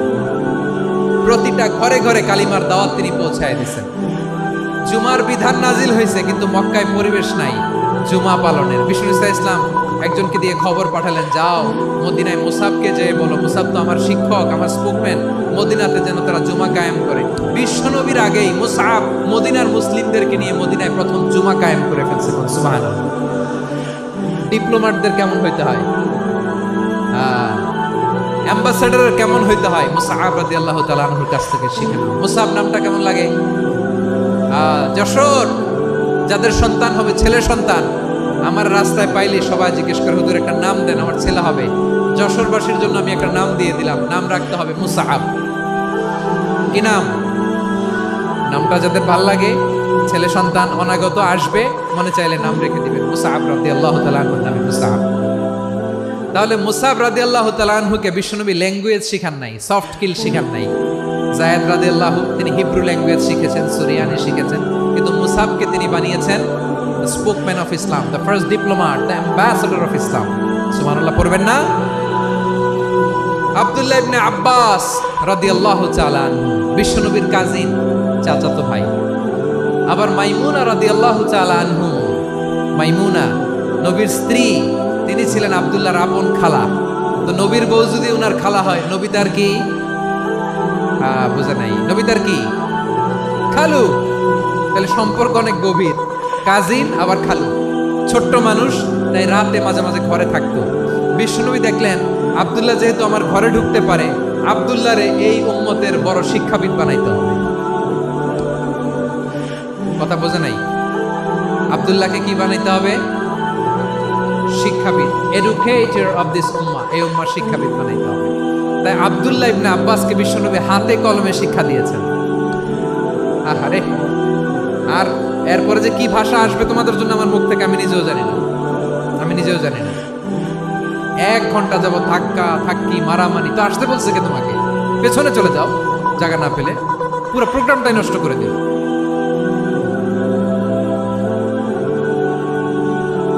জি, আমার দিকে তাকান, আমি শেষ করে দিচ্ছি। হবে না, ইন্টেলেকচুয়াল আলোচনা এখানে হবে না, আমি বুঝতে পারছি, শেষ করে দিচ্ছি। আব্দুল্লাহ ইবনে আব্বাস রাদিয়াল্লাহু তাআলা মনোযোগ দিয়ে কয়েকটা মিনিট শুনুন, আমি এখনই শেষ করে দিচ্ছি। এরপর আওয়াজ করবে, এই যে এগুলো কি আমি বুঝলাম না। আমি বললাম না সব করা যাবে, বসে যাও, শুয়ে যাও, চলে যাও, আওয়াজ করা যাবে না। অন্যকে বসো এটাও বলার দরকার নেই, জাস্ট এদিকে তাকাও। আল্লাহ। আব্দুল্লাহ ইবনে আব্বাস রাদিয়াল্লাহু তাআলা ওনাকে বিশ্বনবী হাতে কলমে শিক্ষা দিয়েছেন, যেহেতু উম্মতের শিক্ষাবিদ হবে, এডুকেটর হবে। তো বিশ্বনবী রাতে যখন তাহাজ্জুদ পড়তেন, ছোট্ট আব্দুল্লাহ ঘরে থাকতো। বুঝতে পেরেছেন? ছোট্ট মানুষ তো ঘরে থাকতো। তো বিশ্বনবী তাহাজ্জুদের জন্য একবার দাঁড়িয়েছেন, ছোট্ট আব্দুল্লাহ ওযু করে দাঁড়াইছে। আচ্ছা বলেন তো, ইমাম আর মুসল্লি মোট যদি 2 জন হয়, একজন ইমাম একজন মুসল্লি, তো মুসল্লি ইমামের কোন দিকে দাঁড়াবে? ডানে দাঁড়াবে। ছোট্ট আব্দুল্লাহ বুঝে নাই, বিশ্বনবী তাহাজ্জুদ শুরু করেছেন, উনি ইক্তেদা করছেন আর দাঁড়াইছেন বায়ে। কোথায় দাঁড়িয়েছেন? আব্দুল্লাহ বলেন, যখন আমি বায়ে দাঁড়ালাম, আখাযা রাসূলুল্লাহ সাল্লাল্লাহু আলাইহি ওয়াসাল্লাম উযুনি আল ইউমনা ইয়াফতিলুহা, বিশ্বনবী নামাজরত অবস্থায় আমার কান ধরে টেনে আমার ডান দিকে এনে দাঁড় করায় দিলেন। পড়েন সুবহানাল্লাহ। দেখেন, হাতে কলমে শিক্ষা। আর জীবনে ভুলাবে? কথা কয় না, আর ভুলাবে? আর ভুলাবে না। এভাবে বিশ্বনবীর অনেক সঙ্গ পেয়েছেন, সফর করেছেন, একই বাহনে বসেছেন, এক বাহনে বসে লম্বা নসিহত করেছেন, বলেছেন, ইয়া গোলাম ইহফাজিল্লাহ ইয়াহফাজকা, ইহফাজিল্লাহ তাজিদহু তুজাহাক, ইদা সাআলতা ফাসআলিল্লাহ ওয়া ইদা ইসতাআনতা ফাসতাইন বিল্লাহ।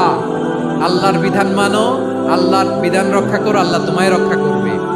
আব্দুল্লাহ, চাইতে হলে আল্লাহর কাছে চাও, সাহায্য চাইতে হলে আল্লাহর কাছে সাহায্য চাও। মনে রাখো, গোটা বিশ্বের সবাই যদি তোমার সাহায্য করতে চায়, ততটুকুই করতে পারবে যতটুকু আল্লাহ তোমার নসিবে রেখেছে। গোটা বিশ্ব যদি তোমার বিরুদ্ধে ষড়যন্ত্রে দাঁড়িয়ে যায়, ক্ষতি ততটুকু করতে পারবে যতটুকু তোমার জন্য বরাদ্দ আছে, এর বাইরে কিছু করতে পারবে না। আওয়াজ করে বলে ঠিক কিনা? এভাবে হাতে কলমে শিখিয়েছেন। বিশ্বনবী সঙ্গ পেয়েছেন, ওনাকে বিষ্ণু ইসলাম শিক্ষাবিদ, এডুকেটর অফ দিস উম্মাহ হিসেবে সিলেক্ট করেছেন, হাতে কলমে শিখিয়েছেন। বিশ্বনবী একবার প্রকৃতির ডাকে সাড়া দিয়ে এসেছেন।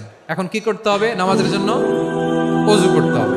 বিশ্বনবী এসেই দেখেন ওযুর বদনায় পানি ভরা, খুশি হয়ে গেলেন, বললেন কে রেখেছে পানি? একজন বলল আব্দুল্লাহ রেখেছে। বিশ্বনবী অত্যন্ত খুশি হলেন, খুশি হয়ে একটা দোয়া করলেন, বললেন আল্লাহুম্মা ফাক্কিহু ফিদ্দীন ওয়া আল্লিমহু তা'ওয়ীল। আল্লাহ তুমি আব্দুল্লাহকে দ্বীনের বুঝ দিও আর কোরআনের তাফসীর শিক্ষা দিও। বিশ্বনবীর এই দোয়া এমন লাগছে, উনি রাইসুল মুফাসসিরিন, এই পৃথিবীতে যত মুফাসসির ছিল, যত মুফাসসির আসবে, সকল মুফাসসিরের সম্রাট হিসেবে স্বীকৃত হয়েছে আব্দুল্লাহ ইবনে আব্বাস। বিশ্বনবী ওনারা আজান শিখান নাই, বিশ্বনবী ওনারা ল্যাঙ্গুয়েজ শিখান নাই, বিশ্বনবী ওনারা অ্যাম্বাসাডর বানান নাই, হাতে কলমে শিক্ষা দিয়েছেন। ছোট্ট মানুষ বিশ্বনবী ইন্তেকাল করলেন, আবু বকরের সময় গেল, ওমরে ফারুকের খেলাফত, তখনও তিনি তরুণ। ওমরে ফারুক রাদিয়াল্লাহু তাআলা আনহু ওনার ক্যাবিনেট মিনিস্ট্রির বৈঠকে এই আব্দুল্লাহ ইবনে আব্বাসকে পাশ দিয়ে বসায় রাখতেন। বয়স্ক সাহাবারা এটা পছন্দ করতো না, তারা বলতো ঘটনা কি, আব্দুল্লাহর মতো ছেলে নাতি আমাদের আছে, এরা কেন রাখে ওমরে ফারুক? ওমরে ফারুক এটা টের পেলেন, তিনি বুঝতে পারলেন যে ক্যাবিনেট মেম্বাররা এটা পছন্দ করে না, ছোট্ট আব্দুল্লাহরে কেন রাখি, কেন যে রাখি এটা একদিন বোঝাবো। একদিন মিটিংয়ে তিনি সবাইকে বললেন ইদা জাআ নাসরুল্লাহি ওয়াল ফাতহ। এই আয়াত দ্বারা উদ্দেশ্য কি বলেন তো মুরব্বী সাহাবীরা? এক সাহাবী বলেন এই সূরা দ্বারা উদ্দেশ্য, আল্লাহ বলেছেন আমাদেরকে বিভিন্ন ল্যান্ড, বিভিন্ন এলাকা বিজয় করতে হবে। ওমরে ফারুক বললেন না, হয়নি। আরেকজন বললেন বিজয় হওয়ার পর আমাদের বেশি বেশি আল্লাহর বরত্বের ঘোষণা দিতে হবে, এটা উদ্দেশ্য। ওমরে ফারুক বললেন না, হয় নাই। যারা জিজ্ঞেস করেন কেউ পারে না। সব শেষে বিশ্বনবী ছোট্ট আব্দুল্লাহরে বলেন আব্দুল্লাহ ইদা জাআ নাসরুল্লাহি ওয়াল ফাতহ, এর দ্বারা উদ্দেশ্য কি বলো তো? ছোট্ট আব্দুল্লাহ বলেন হুয়া আজালু রাসূলিল্লাহ। এই আয়াত দ্বারা বিশ্বনবীর বিদায়কে উদ্দেশ্য নেওয়া হয়েছে। ওমরে ফারুক বললেন হাদা হুয়া, এটাই তো সঠিক উত্তর, এটাই সঠিক তাফসীর এই আয়াতের। কারণ ইদা জাআ নাসরুল্লাহি ওয়াল ফাতহ, যখন আল্লাহর সাহায্য আর বিজয় আসবে, ওয়ারাআইতান নাসা ইয়াদখুলুনা ফি দীনিল্লাহি আফওয়াজা, আপনি দেখবেন দলে দলে, ঠলে ঠলে, বানের পানির মতো মানুষ ইসলামের দিকে ঢুকতেছে, ইসলামের বিজয় হয়েছে। তো ইসলামের বিজয়ের মিশন নিয়ে নবী আসছে, বিজয়ী যখন হয়ে গেছে এখন তো নবীর বিদায় হবে। জোরে বলেন ঠিক কিনা? কোন সাহাবী এই সূক্ষ্ম কথাটা ধরতে পারে নাই, ওই আব্দুল্লাহ ছাড়া। আব্দুল্লাহ যখন উত্তর দিছে সব সাহাবীদের টনক নড়েছে। এরপর থেকে কোনো ক্যাবিনেট মিটিং এ আর কোনো সাহাবারা কোনো প্রশ্ন করে না, আওয়াজ করে পড়েন সুবহানাল্লাহ। বিশ্বনবী আব্দুল্লাহ ইবনে আব্বাসকে দ্য এডুকেটর অফ দ্য উম্মাহ, উম্মার শিক্ষাবিদ হিসেবে গ্রহণ করেছেন। আওয়াজ করে পড়তে হবে আল্লাহু আকবার। সাহাবীদের নামগুলো মনে থাকবে।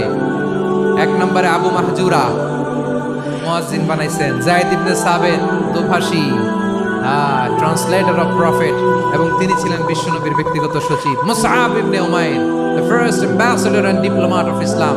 আব্দুল্লাহ ইবনে আব্বাস, এই উম্মার সবচেয়ে বড় এডুকেটর, শিক্ষাবিদ।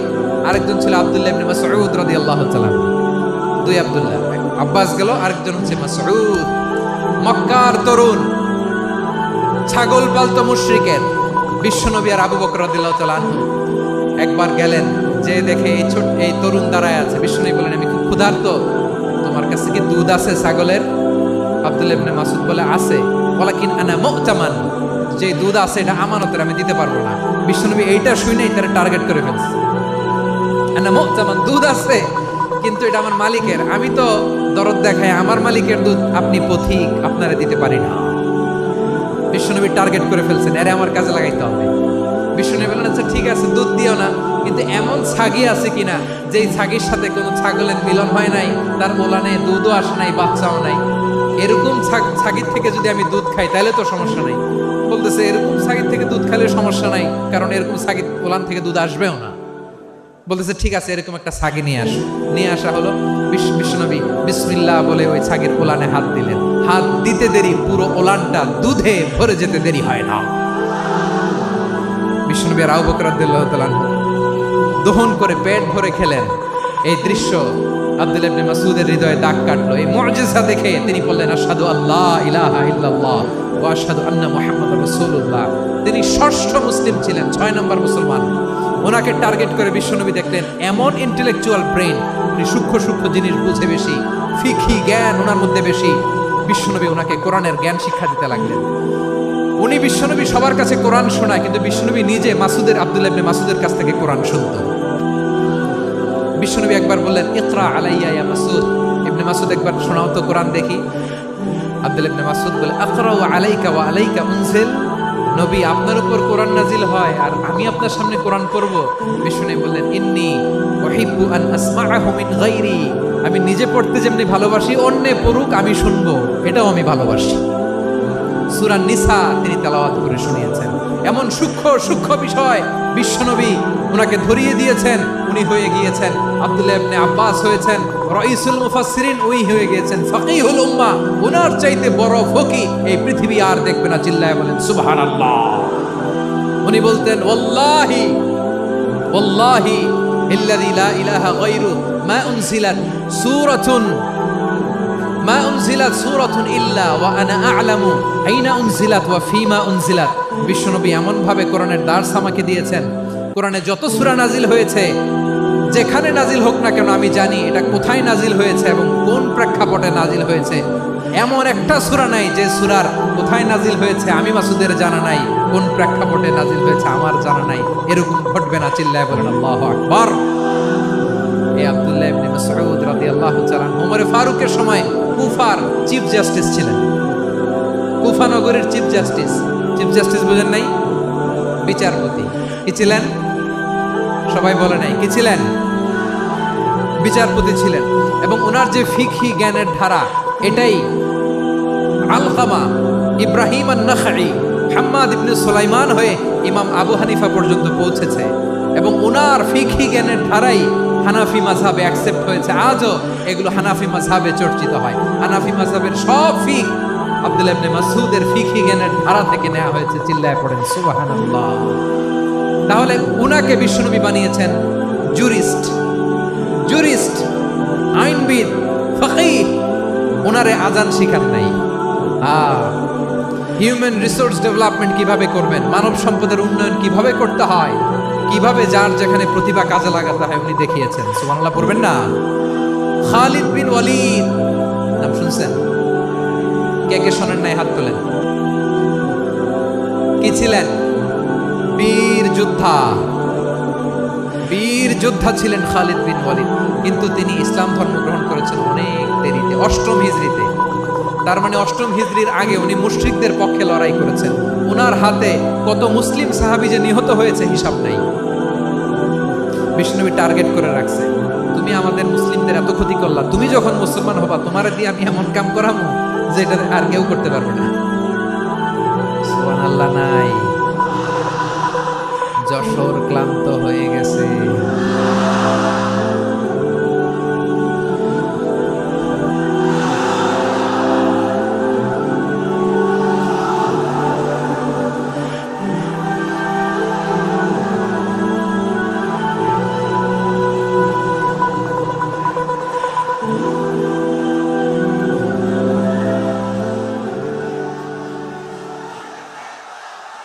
মাশাআল্লাহ। বসুন। খালিদ বিন ওয়ালিদ রাদিয়াল্লাহু তাআলা 8ম হিজরিতে মুসলিম হয়েছেন, মক্কা বিজয়ের আগে। তো মক্কা বিজয়ের আগে যখন মুসলিম হয়েছেন, এর আগে কি করছেন? কাফিরদের সাথে যুদ্ধ করেছেন। উনি উহুদের যুদ্ধে মুসলমানদের যে পরাজয় ভাব, কঠিন পরিস্থিতির মুখোমুখি ওনার কারণে পিছন থেকে এমন আতর্কিত আক্রমণ করেছেন, মুসলমানদেরকে কচুকাটা করেছেন। 8ম হিজরিতে আল্লাহ তাআলা হেদায়েতের নূর দিয়ে ওনার হৃদয়টাকে উজালা করে দিলেন। লা ইলাহা এটা এমন বাণী যার হৃদয়ে একবার টাচ খাবে, এইটা থেকে সে আর পালিয়ে বেড়াতে পারে। ঝিনুকের ভেতর লুকিয়ে থাকে যেমন মতি, ঝিনুকের ভেতর লুকিয়ে থাকে যেমন মতি, কলমা শাহাদাতে আছে আল্লাহর জ্যোতি, কলমা শাহাদাতে আছে আল্লাহর জ্যোতি। ঠিক কিনা বলেন? মক্কা বিজয়ের আগে মুসলিম হলেন। হওয়ার পরে বিশ্বনবীর টার্গেট ফুলফিল হলো। ওই যে টার্গেট করে রেখেছেন আর দোয়া করেছেন, খালিদ বিন ওয়ালিদ যদি মুসলিম হয় তাকে আমি মিলিটারি চিফ বানাবো। ওনাকে আজান শিখান নাই, ওনারে কান ধইরা নামাজের এই মাথা থেকে ওই মাথা আনান নাই, ফিকহি কোরআনের সূক্ষ্ম তাফসীর ওনারে শিখান নাই, অ্যাম্বাসেডর বানান নাই। বিষ্ণু ইসলাম উনাকে সামরিক অভিযানে প্রেরণ করেছেন। সামরিক অভিযানে তিনি প্রেরণ করেছেন। উনার জীবদ্দশায় উনার নেতৃত্বে যতগুলো যুদ্ধ হয়েছে একটা যুদ্ধেও তিনি পরাজয় বরণ করেন নাই। ওমরে ফারুকের সময়কালে তিনি চিফ অফ মুসলিম মিলিটারি মানে মুসলিম সেনাপতি হয়েছেন। যশোর আওয়াজ করো, ঠিক কিনা বলো? সেনাপতি, মুসলিম সেনাপতি। তাহলে কিভাবে হিউম্যান রিসোর্স ব্যবহার করতে হয় গোটা বিশ্ব আমার নবীর কাছ থেকে শিখে না। খালিদ বিন ওয়ালিদ, ওনাকে বিশ্বনবী একটা উপাধি দিয়েছেন।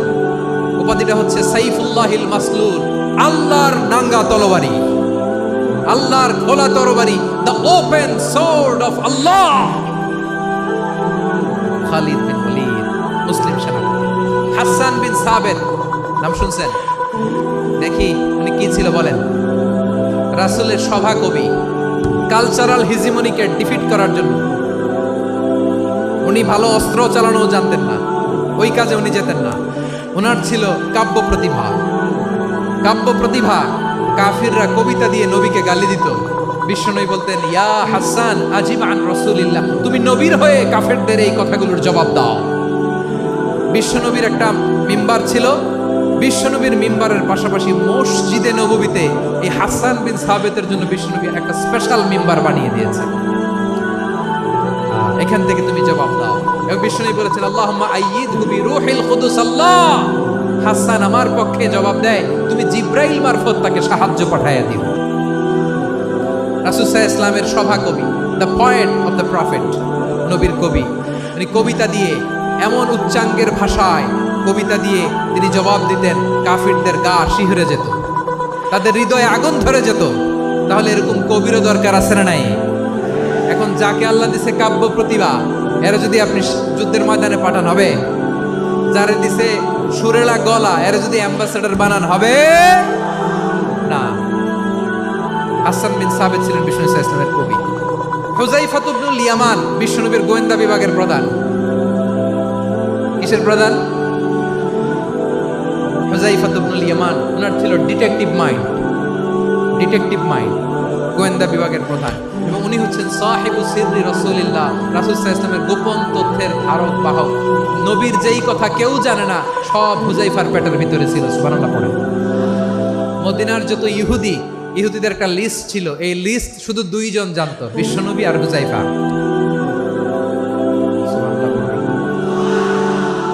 তাহলে ওনাকে কোন দায়িত্ব দিছে? কোন বিভাগ? যশোর আওয়াজ করো, কোন বিভাগ? গোয়েন্দা বিভাগের হেড ছিল। খন্দকের যুদ্ধে প্রচন্ড আজকের মতো শৈত্য প্রবাহ, মাটি খনন করতে করতে সাহাবীদের পেটে ক্ষুধা নাই, দাঁড়াইতে পারে না নামাজের জন্য, এত ক্লান্ত, ক্ষুধা, ক্লান্ত, শ্রান্ত। বিশ্বনবী বললেন, কে আছো? এই কঠিন শীত, এই ভয় আর ক্ষুধার মধ্যেও খন্দকের পরীক্ষার টপকে শত্রু শিবিরে যে আমাকে তথ্য দিবা, কে আছো? কারো গায়ে শক্তিই নাই যে দাঁড়াবে, কেউ দাঁড়ায় না। বিশ্বনবী তখন নিজে হুযায়ফাকে ডাক দিলেন, হুযায়ফা, যে আমাকে আজকে শত্রু শিবিরের তথ্য এনে দিবে, সে জান্নাতে আমার মোরাফাকা, আমার সঙ্গী হবে।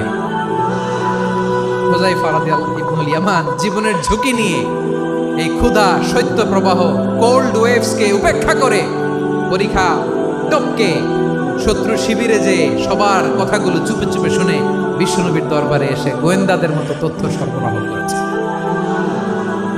বিশ্বনবীর গোয়েন্দা বিভাগের প্রধান হুযায়ফা ইবনুল ইয়ামান ইন্টেলিজেন্স বিভাগ চালাতেন। মুনাফিকদের নাম ওনার কাছে ছিল। মুআয ইবনে জাবাল মদিনা রাষ্ট্রের সবচেয়ে সিনিয়র আমলা ছিলেন।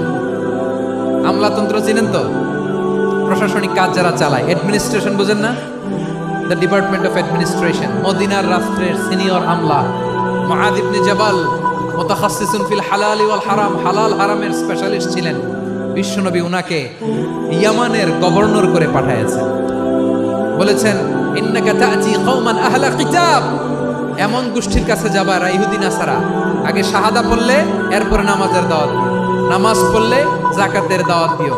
গভর্নরের অ্যাটিটিউড যেমন থাকে তেমন অ্যাটিটিউড ধরে রেখো। সুবহানাল্লাহ পড়েন। তাহলে মুআজ ইবনে জাবালকে দিয়ে বিশ্বনবী কবিতা লেখায় নাই, চিঠি লেখায় নাই, আজান দেওয়ায় নাই। সুবহানাল্লাহ পড়বেন না? সব শেষ সাহাবী বলি আবু হুরায়রা রাদিয়াল্লাহু তাআলা, নাম শুনছেন? বিড়ালের বাবা। কি করতেন? খালি হাদিস মুখস্থ করতেন। উনি বলতেন আলজামু রাসূলুল্লাহ আলা মিল ইবাদনি, আমার শুধু পেটের ক্ষুধার বন্দোবস্ত হইলে আমি নবীর সঙ্গ ছাড়তাম না। আমার আনসার সাহাবারা ক্ষেত খামারের কাজ করত, আমার মুহাজির সাহাবারা ব্যবসা করত, আর আমি নবীর সাথে সাথে থাকতাম। শুধু সকাল বিকাল দুই বেলা যদি আমার খাবারের বন্দোবস্ত হয়, আমি আর নবীর লগ ছাড়ি না। সুবহানাল্লাহ কইবেন না? 5374টা হাদিস তিনি বর্ণনা করেছেন। সবচেয়ে বেশি হাদিস বর্ণনাকারী সাহাবী। হাদিস প্রিজার্ভেশনের কাজে বিশ্বনবী ওনাকে কাজে লাগিয়েছেন। উনি একদিন বলেন, ইয়া রাসূলুল্লাহ আসমা'ু মিনকা কাসীরান ফালা আহফাজু, নবী অনেক কথা শুনি আমার মনে থাকে না। বিষ্ণু বললেন, তাই?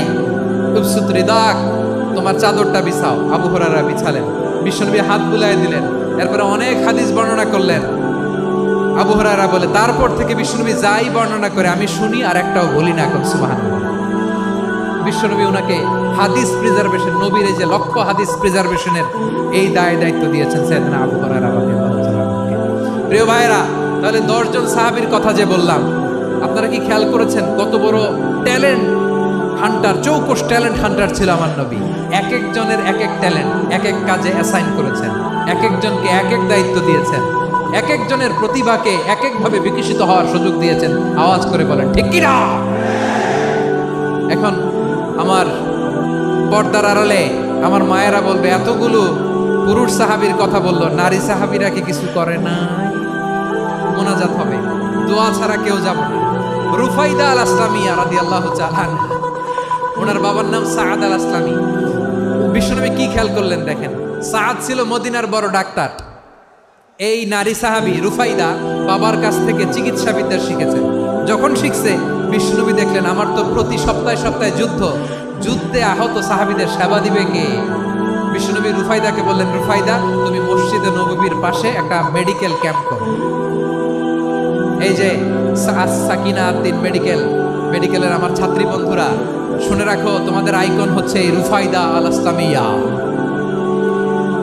বিশ্বনবীর ডিরেকশন অনুযায়ী তিনি মসজিদে নববীর পাশে একটা মেডিকেল ক্যাম্প করলেন এবং আহত সাহাবাদের চিকিৎসা উনি ওনার টিম নিয়ে দিতেন। বিশ্বনবীর পরামর্শে উনি আনসারি এবং মুহাজির মহিলা সাহাবীদেরকে নিয়ে একটা স্পেশাল মেডিকেল টিম গঠন করলেন। খায়বার যুদ্ধে 7ম হিজরিতে যখন বিশ্বনবী যায়, উনি ওনার টিম নিয়ে আসলেন, বললেন, ইয়া রাসূলুল্লাহ, আমরা তো তলোয়ার চালাতে পারি না, আমরা তো তীর মারতে পারি না, আপনি যদি অনুমতি দেন খায়বার অভিযানে আমি আমার টিম নিয়ে মেডিকেল টিমের সেবাটা সার্ভিসটা দিতে চাই। পড়েন সুবহানাল্লাহ। বিশ্বনবী অনুমতি দিলেন।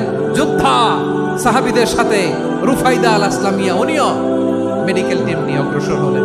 খায়বারের প্রতিটা আহত ইনজুর্ড সাহাবী যারা ইনজুরি শিকার হয়েছেন, সবাই রুফাইদা আল আসলামিয়ার এই মেডিকেল ক্যাম্প থেকে চিকিৎসা সহায়তা পেয়েছেন। সুবহানাল্লাহ পড়েন। দেখেন কিভাবে বিশ্বনবী ট্যালেন্ট বাছাই করতেন। আপনি অবাক হবেন, বাহরাইনের মেডিকেল ইউনিভার্সিটিতে রুফাইদা আল আসলামিয়া মেডিকেল প্রাইজ অ্যাওয়ার্ড প্রতি বছর দেওয়া হয়। যদি 8 দিনের এই মেডিকেল আমার বোনেরা যদি জেনে থাকো জানো, না হলে নতুন করে জানো, সার্চ দিও, রুফাইদা আল আসলামিয়া মেডিকেল অ্যাওয়ার্ড বাহরাইনের ইউনিভার্সিটিতে দেওয়া হয়। প্রিয় ভাইয়েরা, তাহলে আলোচনার সামারি আমরা করি। বিশ্বনবী যার যেখানে ট্যালেন্ট তাকে ওইখানে কাজে লাগাতেন। আওয়াজ করে বলেন ঠিক কিনা? এবার একটা ইন্টারভিউ হবে, আওয়াজ করে বলেন, আবু মাহজুরাকে বিশ্বনবী কি বানাইছেন? হ্যাঁ, ভুলে গেছেন? সামনের চুলে হাত দিয়ে বিশ্বনবী কি সুন্দর গলায় আজান শিখালেন। মুয়াজ্জিন যায়েদ বিন সাবিতকে একাডেমিক প্রজেক্টের দায়িত্ব দিয়েছেন। তিনি ছিলেন বিশ্বনবীর দোভাষী ব্যক্তিগত সচিব। Musab ibn Umair first ambassador of Islam. Abdullah ibn Abbas উম্মার বড় শিক্ষাবিদ মুফাসসির। আব্দুল্লাহ ইবনে মাসউদ ছিলেন জুরিস্ট। কি ছিলেন? জুরিস্ট ছিলেন, এই উম্মার সবচেয়ে বড় জুরিস্ট। খালিদ বিন ওয়ালিদ সেনাপ্রধান। হাসান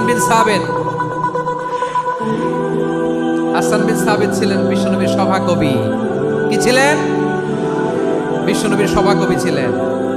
এরপরে হুযায়ফা ইবনুল ইয়ামান কি ছিলেন? গোয়েন্দা বিভাগের প্রধান।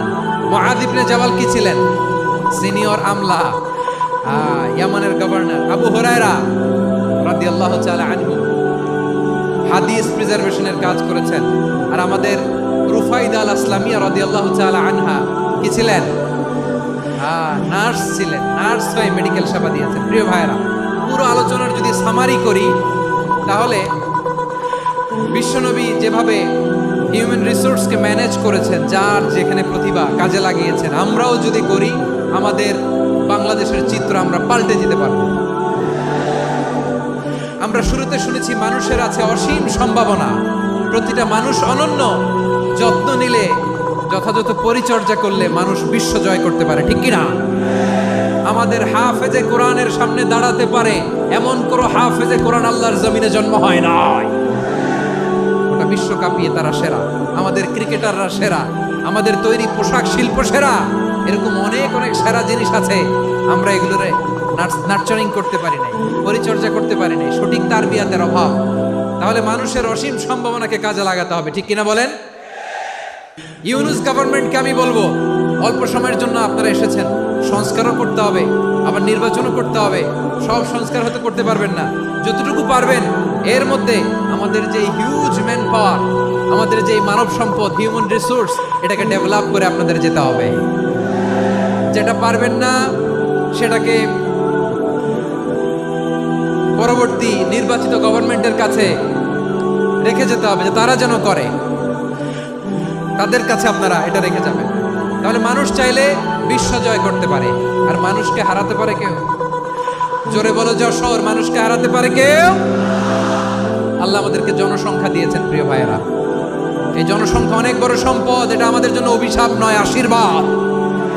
আমাদের জনসংখ্যাকে যদি আমরা জনশক্তিতে রূপান্তর করতে পারি, আজকে বাংলাদেশ যে অবস্থানে দাঁড়িয়ে আছে, বাংলাদেশ তার 20 গুণ উন্নতির শিখরে চলে যাবে। চিল্লায় বলো ঠিক কিনা?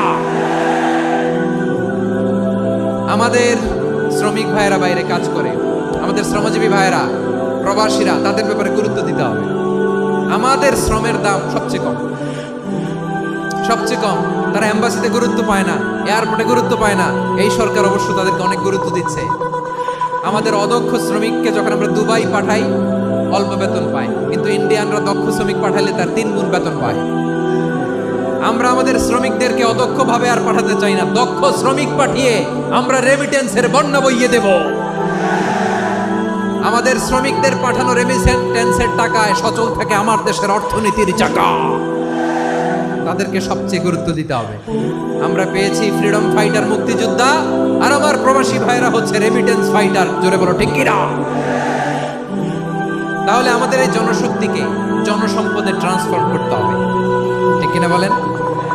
সরকার জনগণকে এভাবে পলিশ করতে হবে। মা বাবারা ছেলে মেয়েদের মধ্যে কার কোন যোগ্যতা তাকে ওইভাবে কাজে লাগাতে হবে। সবার এ প্লাস পাওয়ার কোনো দরকার নেই। আমাদের দেশে একটা টেন্ডেন্সি আছে, পরীক্ষায় এ প্লাস না পাইলে কই তুই কি করলি, পাশের বাড়ির ছেলে এ প্লাস পাইছে, যা ওর পা দোয়া পানি খা। কি খা? আমি ভাবছি যে পা দোয়া, এ প্লাস পাওয়া ছেলেদের পা দোয়া পানির একটা পানির ব্র্যান্ড বানাইতে হবে, এরকম লেখা থাকবে, এ প্লাস পাওয়া ছেলেদের পা দোয়া পানি। খাওয়া নাই, এগুলার খাওয়া নাই। ওরে আল্লাহ এ প্লাস পাওয়ার জন্য বানাইছে, আর আপনার ছেলেকে এই এ প্লাস গুলারে নিয়ন্ত্রণ করার জন্য আল্লাহ বানাইছে। ওকে দিয়ে আল্লাহ কি করবে আপনি জানেনই না। একটা এ প্লাস, একটা এ গ্রেড একটা মানুষের জীবনকে ঠিক করে দিতে পারে না। আপনার ছেলেকে আল্লাহ অন্যদিকে যোগ্যতা দিয়েছে। ওদের মনোবল ভাঙবেন না, খবরদার, খবরদার। ছেলে মেয়েদের মনোবল ভাঙবেন না। যাকে দিয়ে যেটা হবে তাকে দিয়ে সেটা করতে হবে, তার প্রতিভাকে সেভাবে কাজে লাগাতে হবে। তাহলে বাংলাদেশ, আমাদের এই জনসংখ্যা জনসম্পদে রূপান্তরিত হবে। আমাদের সরকারের তত্ত্বাবধানে আমাদের 18 কোটি জনগণ দক্ষ জনশক্তিতে রূপান্তরিত হোক, আমরা চাই কি চাই না? আমরা ভালো মানুষ, শ্রেষ্ঠ মানুষ হতে চাই কি চাই না? ওই জাপানিজদের মতো সৎ, ওই ইউরোপিয়ানদের মতো কালচার, আমাদেরকে আল্লাহ তাআলা কোরআন সুন্নাহ অনেক কিছু দিয়েছেন। যেহেতু বর্তমানে আমরা দেখছি তারা সৎ, তাদের মধ্যে ভ্যালিউ আছে, সেগুলো আমাদের মধ্যে আনার দরকার আছে না নাই? আর ইসলাম দিয়ে আমাদের জীবনকে সাজাতে হবে, ইসলাম দিয়ে আমার পরিবারকে সাজাতে হবে। ইসলাম থেকে, কোরআন থেকে প্রেসক্রিপশন না নিলে জীবন সুন্দর হবে না। কোরআন থেকে প্রেসক্রিপশন না নিলে সমাজ সুন্দর হবে না। কোরআনের প্রেসক্রিপশন না মানলে রাষ্ট্র সুন্দর হবে না। কোরআনের প্রেসক্রিপশন অ্যাপ্লাই না করলে শুধু দুর্নীতি দমন কমিশন দিয়ে দুর্নীতি বন্ধ করা যাবে না। এজন্য কোরআনের আইন আমরা চাই কি চাই না? প্রিয় ভাইয়েরা, হিউম্যান রিসোর্স ডেভেলপমেন্ট, মানব সম্পদের উন্নয়ন, আমাদের সরকার যেন এদিকে নজর দেয়। আমরা যেন এই ব্যাপারে যত্নবান হয়ে উঠি। যাকে আল্লাহ যে যোগ্যতা দিয়েছে, এই যোগ্যতা দিয়ে আমরা যেন ইসলামের জন্য, দেশের জন্য কাজ করি। আমরা যেন আমাদের স্কিল ডেভেলপ করি, আমাদের পটেনশিয়ালকে ডেভেলপ করি। মোরালিটি, ভ্যালিউজ নিয়ে শায়েখ আহমদুল্লাহ আলোচনা করেছেন, এগুলো দিয়ে যেন আমরা আমাদেরকে সাজাই। আল্লাহ তাআলা আমাদের দেশকে তুমি নিরাপদ করো, আমরা পড়ি আমিন।